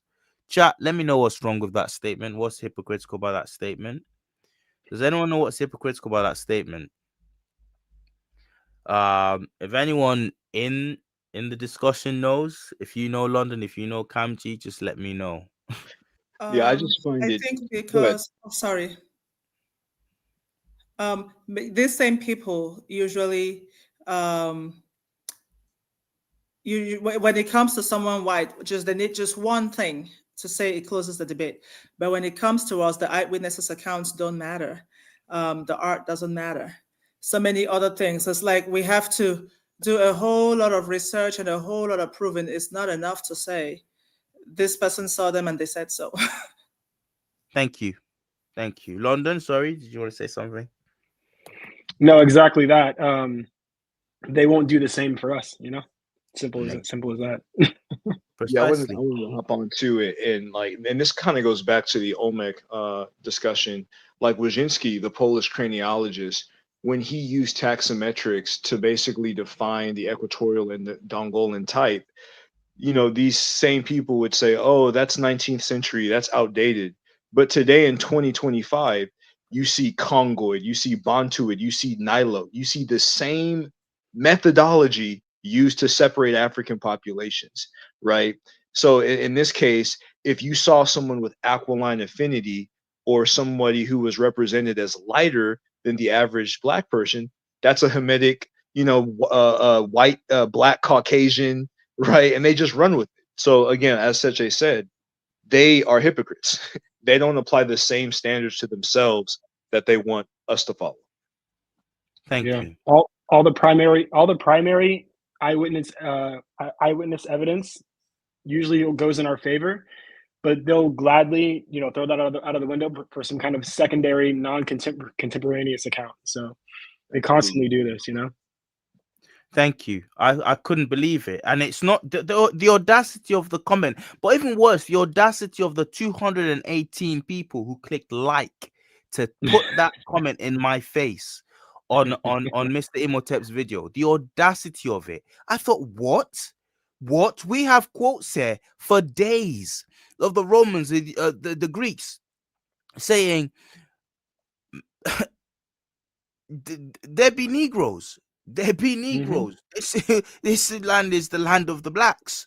And that we still have to debate you. We still have to parse what does black really mean, and it's incredible. It's incredible, man. Absolutely incredible. Let me take that off screen, and I'm gonna show the last video. I wanted it to be a video on something else, but I think we don't have time tonight. I'm getting tired. I want to show you what your boy did on Let's Go Out of Egypt. Let's Go Out of Egypt. Oh, should we? Oh, I really want to show you 2 videos here. Okay, let me show you Mr. Imhotep's work on a man called Abram Petrovich Ganibal. Press 1 in the chat if you know who this is. Abram Petrovich Ganibal. So let's break up a little, and maybe this will be our last video for the day. Press 1 if in the chat if you know who Ganibal is, the great Ganibal. Let's go. RJ, you know everything. You know everything, bro. You're that annoying kid in class. Let's go. All right, let me put it to a vote. Okay. Chat, let's go to, if you want a video in which Mr. Imhotep debunked this view about a Nubian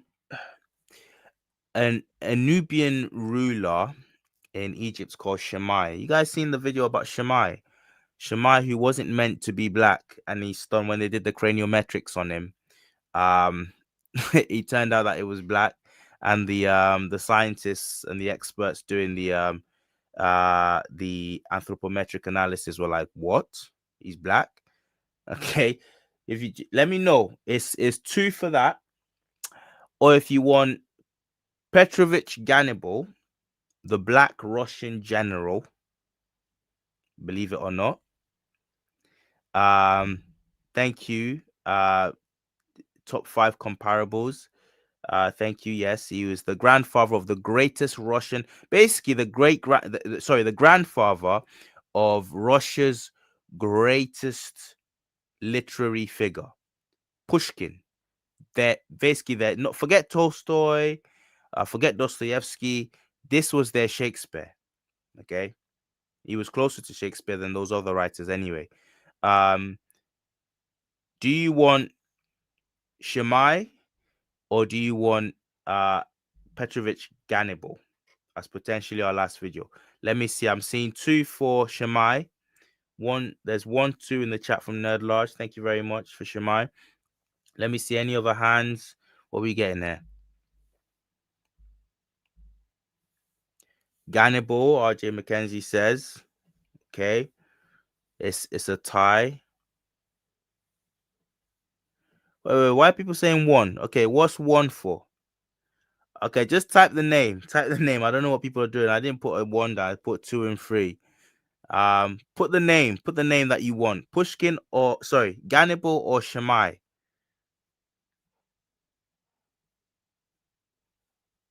Okay, there's 1 Ganibal. Another Ganibal. Okay, looks like Gannibal's winning it. Let's do it. Okay. Right. Nudge Lord says Shammai. Ganibal or Shammai? 20 seconds, or Gannibal's taking it.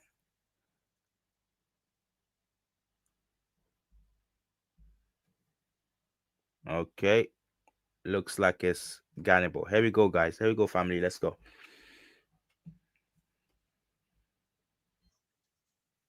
To slave, to legend. The story of Abram Petrovich Ganibal. Alexander Pushkin is considered by many as the greatest Russian poet and the father of modern Russian literature. He is famous for creating literary works such as Eugene Onegin, The Bronze Horseman, and many more. But what is lesser known is that he was of African descent. His great-grandfather, Abram Petrovich Ganibal, was an African prince turned slave who became a general to Peter the Great. Pushkin even wrote a book about Ganibal entitled Blackamoor of Peter the Great. Pushkin was very proud of his great-grandfather, and it wasn't without reason. Gannibal was an extraordinary man who rose from slavery to become a general in the Russian military. Not only that, but he was a brilliant engineer and inventor, creating many of the tools used by Peter the Great's army. So, who exactly is Abram Petrovich Gannibal? How did he rise through the ranks of the Russian army? And was he really born an African prince? Keep watching to find out.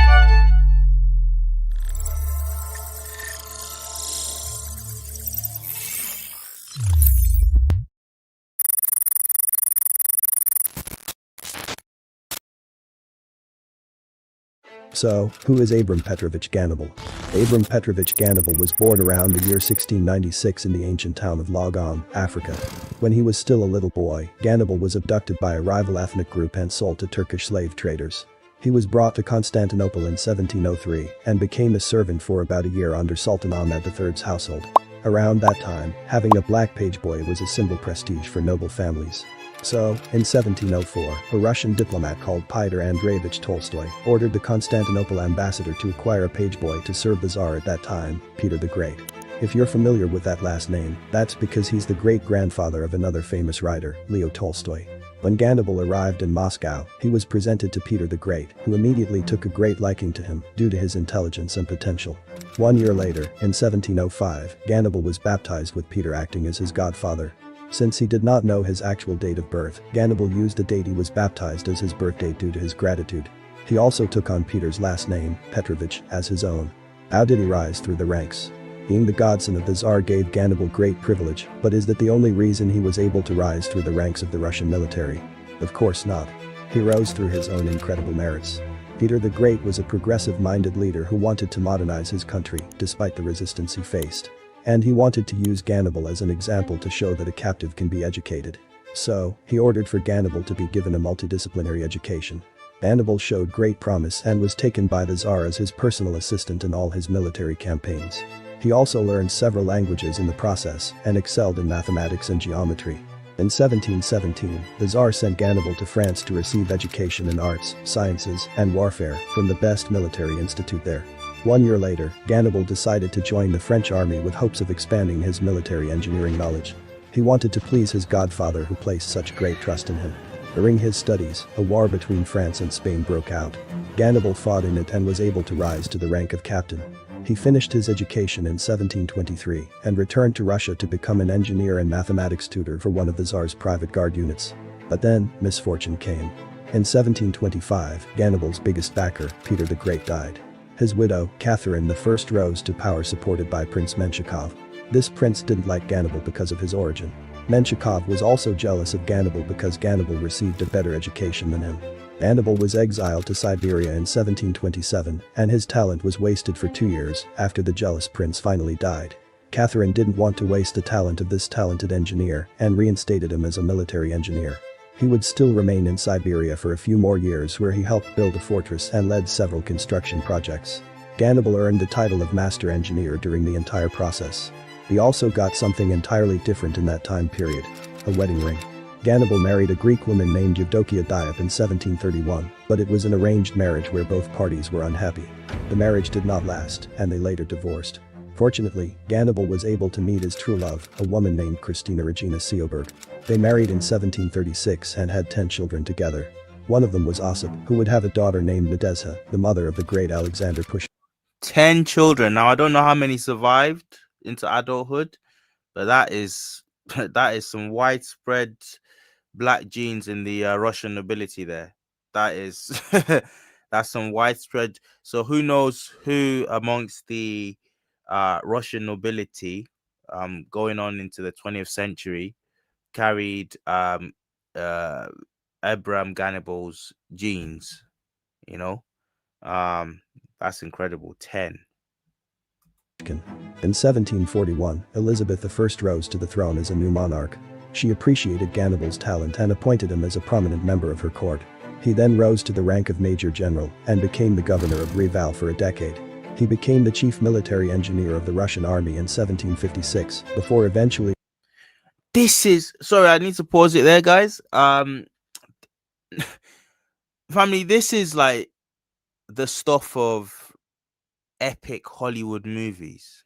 Okay, this is we should have been having a movie about Gannibal. We should have had a movie about Gannibal since yesterday, yesteryear. Again, the very fact that 99.9% of people do not know in this country, in America, in the Western Hemisphere, do not know about a character like Gannibal is incredible. Like, and I say that as somebody who has one eye on Hollywood and the fact that they're always kind of making this. It's a pretense. It's a pretense that even this DEI thing, that's a pretense. That's a kind. I feel like it's a mockery. I don't know what London Seche said she works with DEI now. It feels like a mockery because this is set for, I don't know, name your black actor now that's popping, like name them. This is set for them to play in this kind of a role and put eyes on our stories, on black prominence, and get black kids enthused about their history and their heritage and things that people that look like them did. Um but no, like, what do you feel about that, Seche? The fact that we don't have this in a in a public consciousness. We don't have it in popular media. There's such an epic story from East Africa to Russia, and not just to Russia and then died the story, died a quiet death, but rose to the top of the military. Wasn't he from northern Cameroon? Lagone is in northern Cameroon. Oh, Oh, really? really? Yeah, I didn't know that. that's what Right. I read about him. Wow. I didn't know that. Interesting. But what do I think about that and about, well, first of all, I think it's our choices that we don't know this. I mean, even I didn't know it. Right. And what do I think about DEI? Yes, it is a farce. Those of us who try to do it in a way that puts us out of business, we don't get, it's such a struggle. Because ideally, I want for there not to be a need for DEI professionals, right? I do it in a way that addresses things from the root so that tomorrow we don't need a DEI professional, we don't need a diversity recruiter. But because it's such a farce, those of us who try to do it real, we have a really hard time. It's a very traumatizing, very traumatizing endeavor. I actually have a quote. I call it the conscious DEI professionals dilemma. We are hired to transform institutions so that people like us can survive those institutions. Yet, in order for us to transform those institutions, we have to survive them ourselves. And we end up getting pushed out by the same mechanisms that we came there to to change, right? In order for us to survive those institutions, we need to take on the same, we need to embody the same things we are there to change. They expect us to act in this very patronistic way. They expect us to be the thing we're there to change. And when you're not that thing you're there to change, they've got the guns for you. If I didn't die in some of these jobs, I would never die again. I mean, I know I would die eventually, but some of these spaces can be the most traumatic spaces from white people who claim to care. It's not. I don't even know what I'm still doing in the field, honestly. It's a very traumatizing space. Isn't there a quote from Malcolm X that says that beware the white liberal is like the worst or something? Because I don't Yeah, know. I don't know if anyone remembers that, but yeah. yeah. By the way, just to show how much of a farce it is, like, guess how many job interviews I had after George Floyd's murder and where, Black people became so visible. I'm gonna be ridiculous. I don't know. It's George Floyd's just passed, so you should get a good bump. 10. I don't know. I don't know. Good. Depends how many are you applying for. So I'd say a ratio of 3 to 1. Okay, good guess. I had a whooping 163 job interviews to only Wow. to watch 90% of them go to less qualified white people. So I wasn't even applying for most of them. My phone was just blowing off the hook. It was just blowing. People saw my profile, they saw my achievements in the past, or they heard from him somewhere else.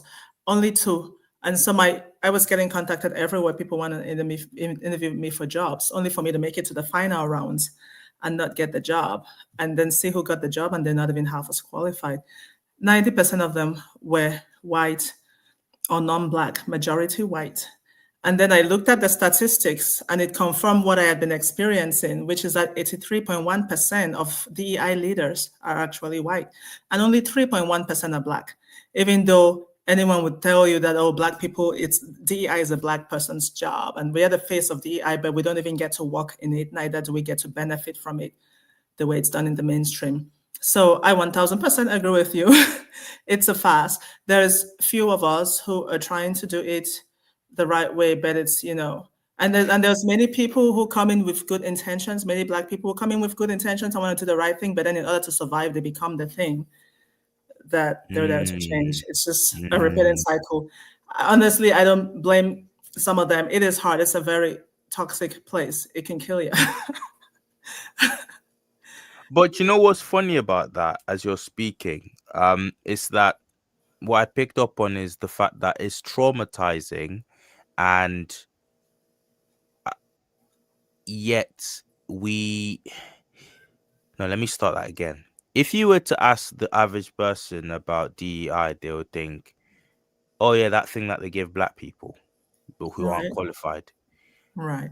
So we get all of the opprobrium, we get all of the negativity that surrounds it. Meanwhile, the actual benefits in real terms of this thing that we're supposed to be benefiting unfairly from is actually going to white people. Exactly. Where have I seen that before? Right? Where have we seen it before? Right. Wow. The number one beneficiaries of DEI are white women, followed by white men. And then there's a whole hierarchy of beneficiaries, and Black people are at the very bottom. How even white men? I don't get it. There's gay white men, trans white men, any white man with Right. any identity other than straight male Christian. Right. White Yes, men the have found benefits- men have found a way to sidestep being white men. Exactly. Yeah. Exactly. That's And why you look yeah, at that 83.1% majority are white women, but a good chunk are white men. See, similar metrics with affirmative action too. And they don't Or need to that have was any ex-Native. experience. They just need to have some kind of identity marker.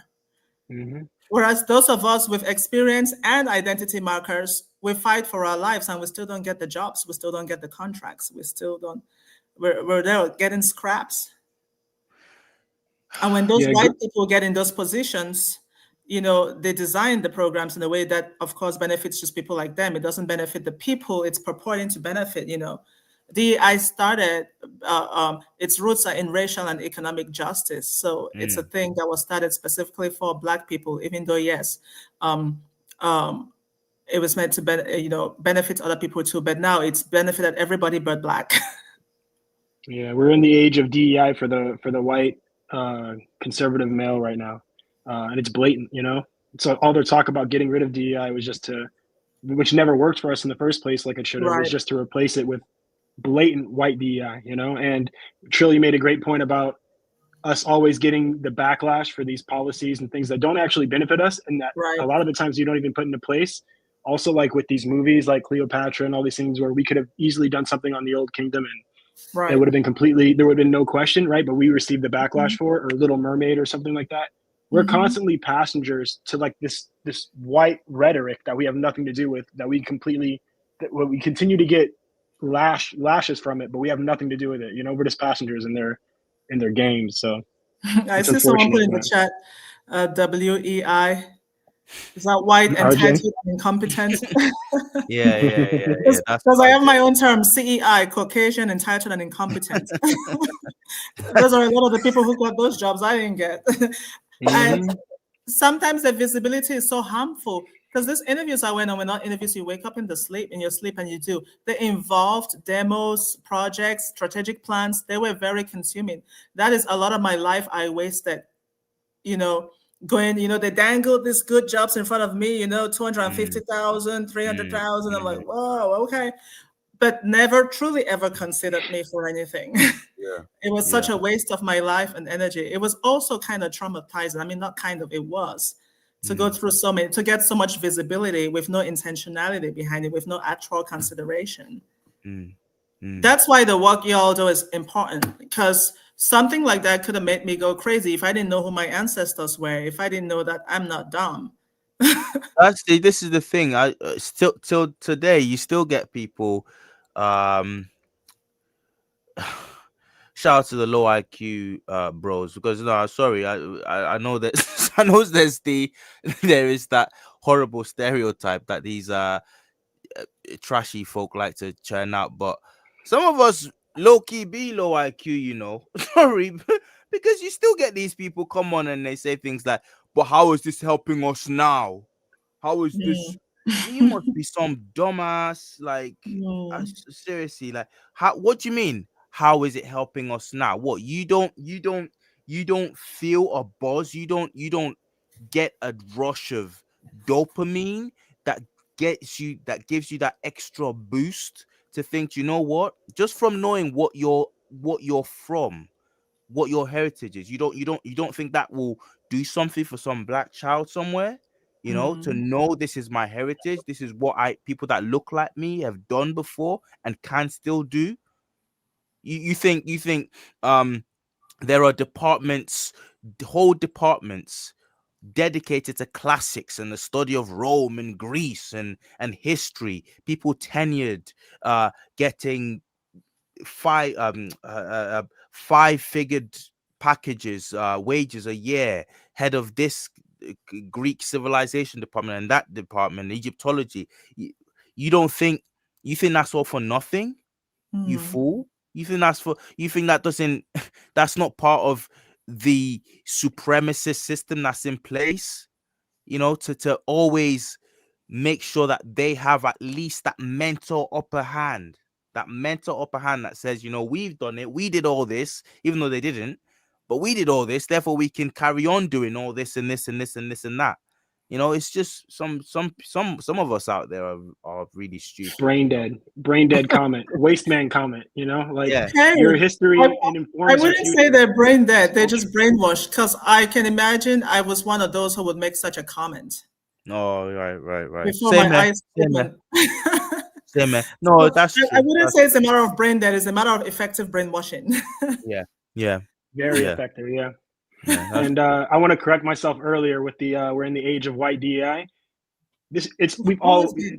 It's always been this way, right? Yeah, WEI, to quote RJ, it's always, and yeah. CEI to quote you, it's always been Mhm. around, right? But now it's just being like shoved in our face, like it's, or DEI is being shoved in our face now, like it's something that they have to fight against, right? White man fight back and all this kind of stuff. So it's unreal, you know. Yep. definitely. So Yeah, do you recently, think I've been that making it my mission to, take these talks, this information to mainstream spaces. Hmm. So it's not just us, in these places where we're mostly Black. So um, I've been doing these talks, whether it's at churches, whether it's any groups I can find, that want me to do these talks about. Like, I tell the story of my grandfather, how he told me we were from Egypt and I didn't believe. And it's taken 25 years, but that's a whole other story. And then recently, one thing I did that I'm really proud of, I was I was accepted to do the talk at the American Physical Society. They have an annual summit for the plasma physics department, and Wow. I got to do a talk there specifically about the Blackness of ancient Egypt, and how our sciences were demonized as witchcraft. And I tied some African traditions to, like, the principles of plasma physics that they're using today and so on. Um, Wow.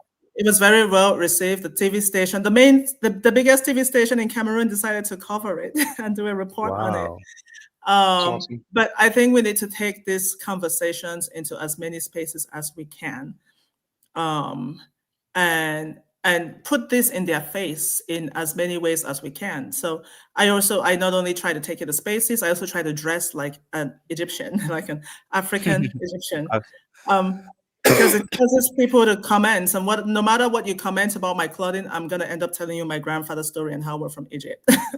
And I didn't believe it. So that's my own little way of, like, it's just really annoying that we have to prove our humanity. It's so annoying that I had to go through 163 job interviews. It's so annoying that just because of the color of our skin, we're automatically seen as unqualified when our ancestors literally set humanity up and set up civilization.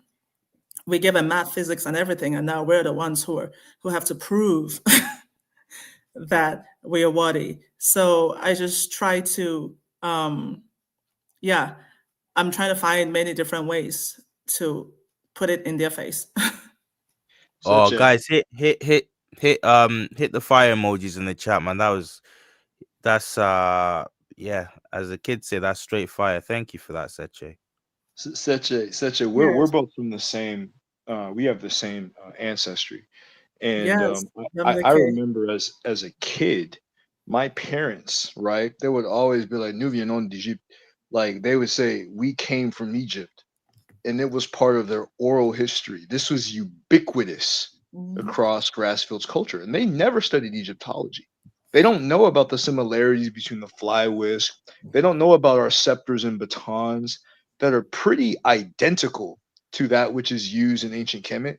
But this is something that has been shared ubiquitously through the generations among our people. And not only us, numerous other populations from the Mande all the way down to the Chiluba in Congo. There's something to that. And I started this journey at the age of 12. That was the first time I remember researching ancient Kemet and the connections to inner Africa. And it's important for us to keep these things close because oral narratives, Dr. Laya, Julde Laya in UNESCO, he is the one who is the chief in placing oral narratives as a primary source, right? Especially as it relates to the voyage, 14th century voyage of Abubakari. So that which your grandfather told you is important with respect to your lineage. So you have to keep that dear. And all of us who have oral narratives from our ancestors about, our past and antiquity. This is important. We should never allow Westerners to make us throw that away, or the Pan Africanist in name only, Pano Kunologist. We should never allow them to denigrate the integrity of oral history and oral narratives because it's what keeps us whole. And by the way, that's called primary evidence in the field of historical linguistics, being able to articulate a living language. So that's all I got on that. And again, oral history is important. It's legit. It's ultimate. And it's also why I think actually a lot of us are quite lyrical, because a Yeah. lot of these oral histories are passed on in song and in Mm, rhyme. mhm. We have that across wherever you go. I mean, black people wherever you go, we're very lyrical, very musical people. That's Yeah. some might say that's genetic, but that's, I believe a lot of that is part of a culture that we all carry, that's second nature to us. And that might then be because of some genetic, kind of like the hair thing, kind of like something God gave us that makes us that way inclined. But it would be a complete waste if we had that in us and we just wrote everything down. We're actually very lyrical, very musical, very word based people, you know. Yeah, and writing was Right. only for, secret societies. In the previous research that I did, kind of ties into what you said, Trill. They found some pictographic writing that was meant to be for initiates, and it was a European, Marans. And, he discovered these pictographs written on Fulani cattle based upon a book by Ampate Ba, who is a Fulani historian. He spoke about an ancient writing system related to the Medu Neter used by Fulani pastoralist. So this German basically went around different Mande related populations, Manding related populations, trying to find remnants of this writing script, which according to Delafosse is an ancestor of the Vai a writing system used in West Africa today. And what he found numerous similarities between Rampa, which is what the Fulani called it, numerous similarities between these letters and Tifinagh and Libyan letters.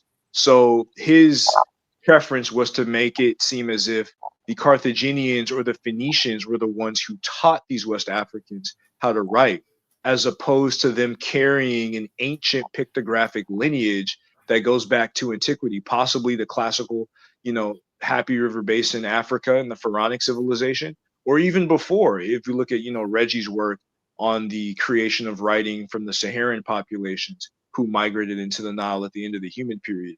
But they're unwilling to give Black people agency with respect to writing.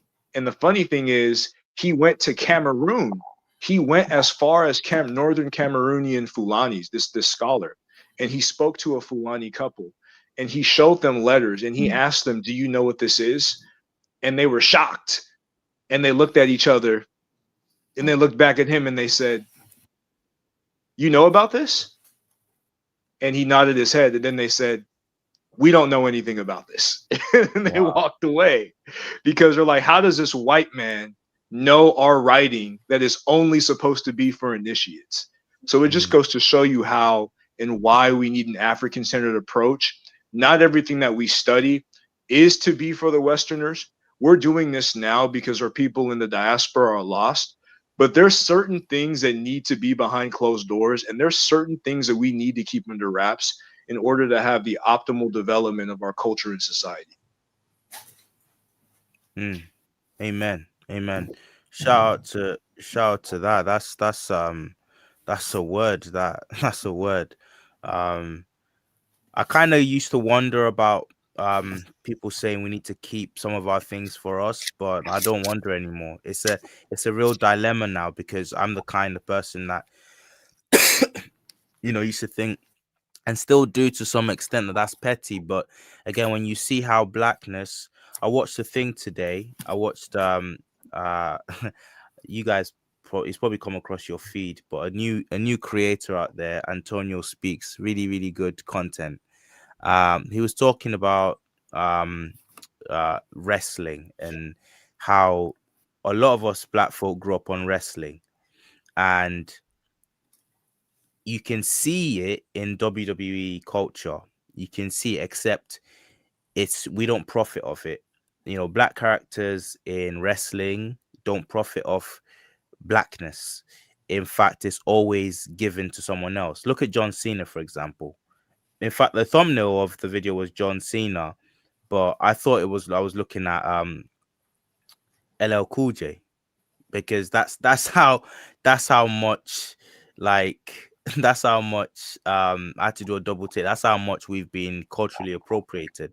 So I had to do a double take to say, oh, that's not, and people who know what I'm talking about, who grew up on wrestling, and will know what I'm talking about with that. But The Rock, I grew up on The Rock. I grew up on The Undertaker. I grew up on the latter end of Bret Hitman's career in the 90s there. And but it was very, and you knew black folk were into this, but there weren't any black wrestlers really. But what you notice is that they give black culture either to black adjacent or just white folk. So you had Grandmaster Hottie, and I don't know if you remember this, London. If you ever used to watch wrestling, you had Grandmaster Sexy and the other guy, and Grandmaster Sexy was like some white dude with with his hair sticking out. He was hilarious. He was hilarious. Yeah. And you had the Dudley brothers, the with the white one. He was a legend. But you Yeah. still see it with John Cena. I hated John Cena. The minute I saw John Cena, I know apparently he's a really cool guy, as cool goes, but it's just offensive to see people wear a culture, cosplay as a culture, that when we the cultures that we create, that we own, that when we wear, we're denigrated for, but others can make millions out of it. It's the same with our music, our K-pop. dances, hip-hop. give me a So a K-pop. genre. Give me a genre that's come from America, that's not black people's, that's not black Americans, all of it. But give it enough time, they'll repackage it as white, and that's not, as if that's not bad enough, they'll then say black folk never had anything to do with it, you know? Right. Mm-hmm. So I hear you, Kamji, about what you're saying now about protecting some of what we do. We need to find a way of protecting, because we didn't come from that background. Originally, black people don't come from that philosophy. We share our things, we share our knowledge, we share our practices. We did have secret societies and things and stuff like that, but generally we tended to we just tended to I'll give you an example: the copyright, the patent.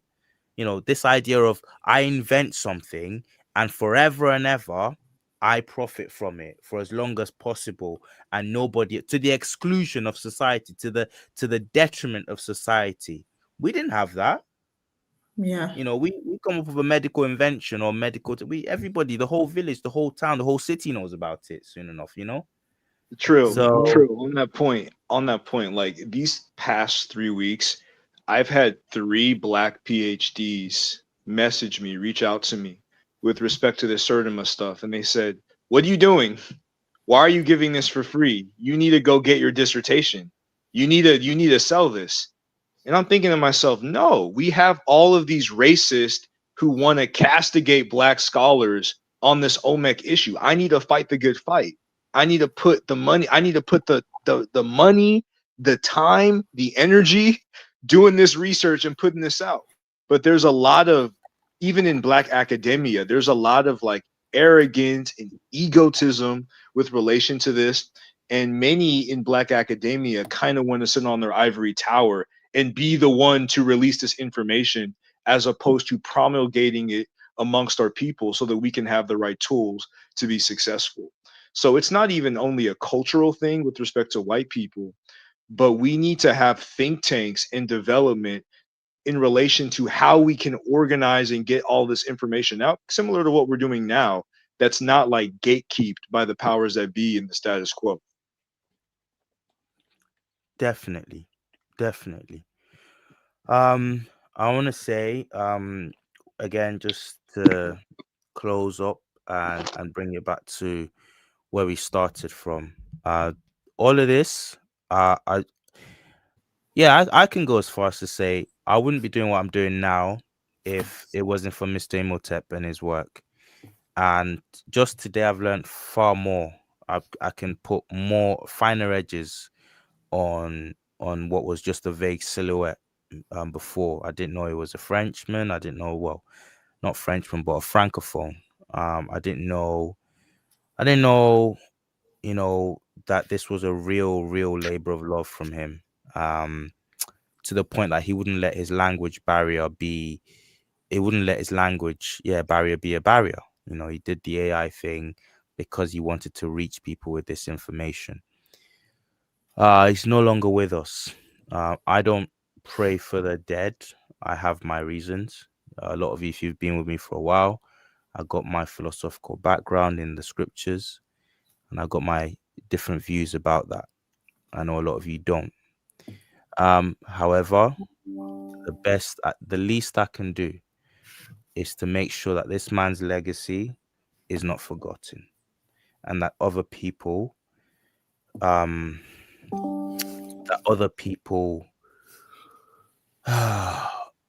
know about him and know about his work. So, here's to Mr. Imhotep's memory. Here's to his channel. Hope it stays up there for as long as possible. Hope someone with the resources uh, takes it up and carries on his work.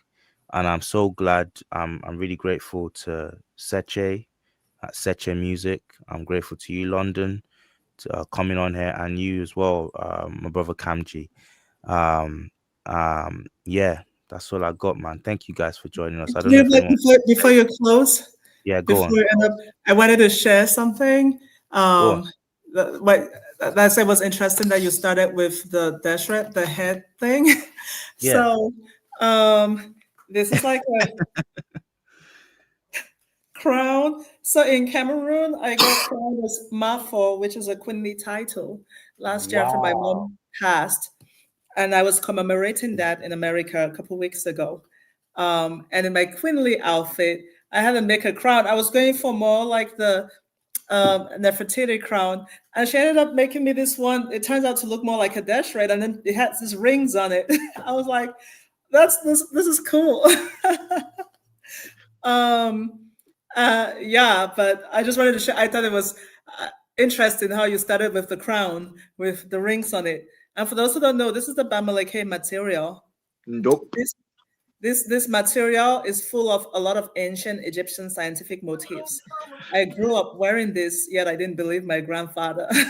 And Secha, again, the dye, indigo tinctifera, it's the Mhm. same species of dye used in ancient Kemet that's Oh used in the wow. Bamileke dough. Yeah. Wow. Cool. Anyway, I wanted to share this That's since we amazing. talked about the best You're gonna have to post that on Instagram, or send that to us in the group chat on Instagram. That's incredible. And Thank just what you. Kamji said as well just now about the Okay. color, the dye. That's amazing, man. Yeah. I'll share that. And I also started making clothes, Afro-Egyptian clothes, that other people can buy and wear it. So my tagline is that we were erased from history, so now we need to wear the history on our bodies. Yeah. So We need to be Seche, loud about who we are. that's Seche Music on Instagram, guys. Connect with her. She's a real one, and she's also I think I put her email in the chat earlier. So if you're watching this back, just scroll up or yeah, find it back there. I might just tag that to the video after this is done now. Again, thank you so much, guys. London, do you have anything to say? Yeah, I just want to say, R.I.P. Mr. Imhotep. He definitely reinvigorated my, you know, my zeal for African history at a time where I was kind of swaying a bit. So yeah, he just, he's done a great service for us, and can't thank him enough. Yeah, man. All right, guys.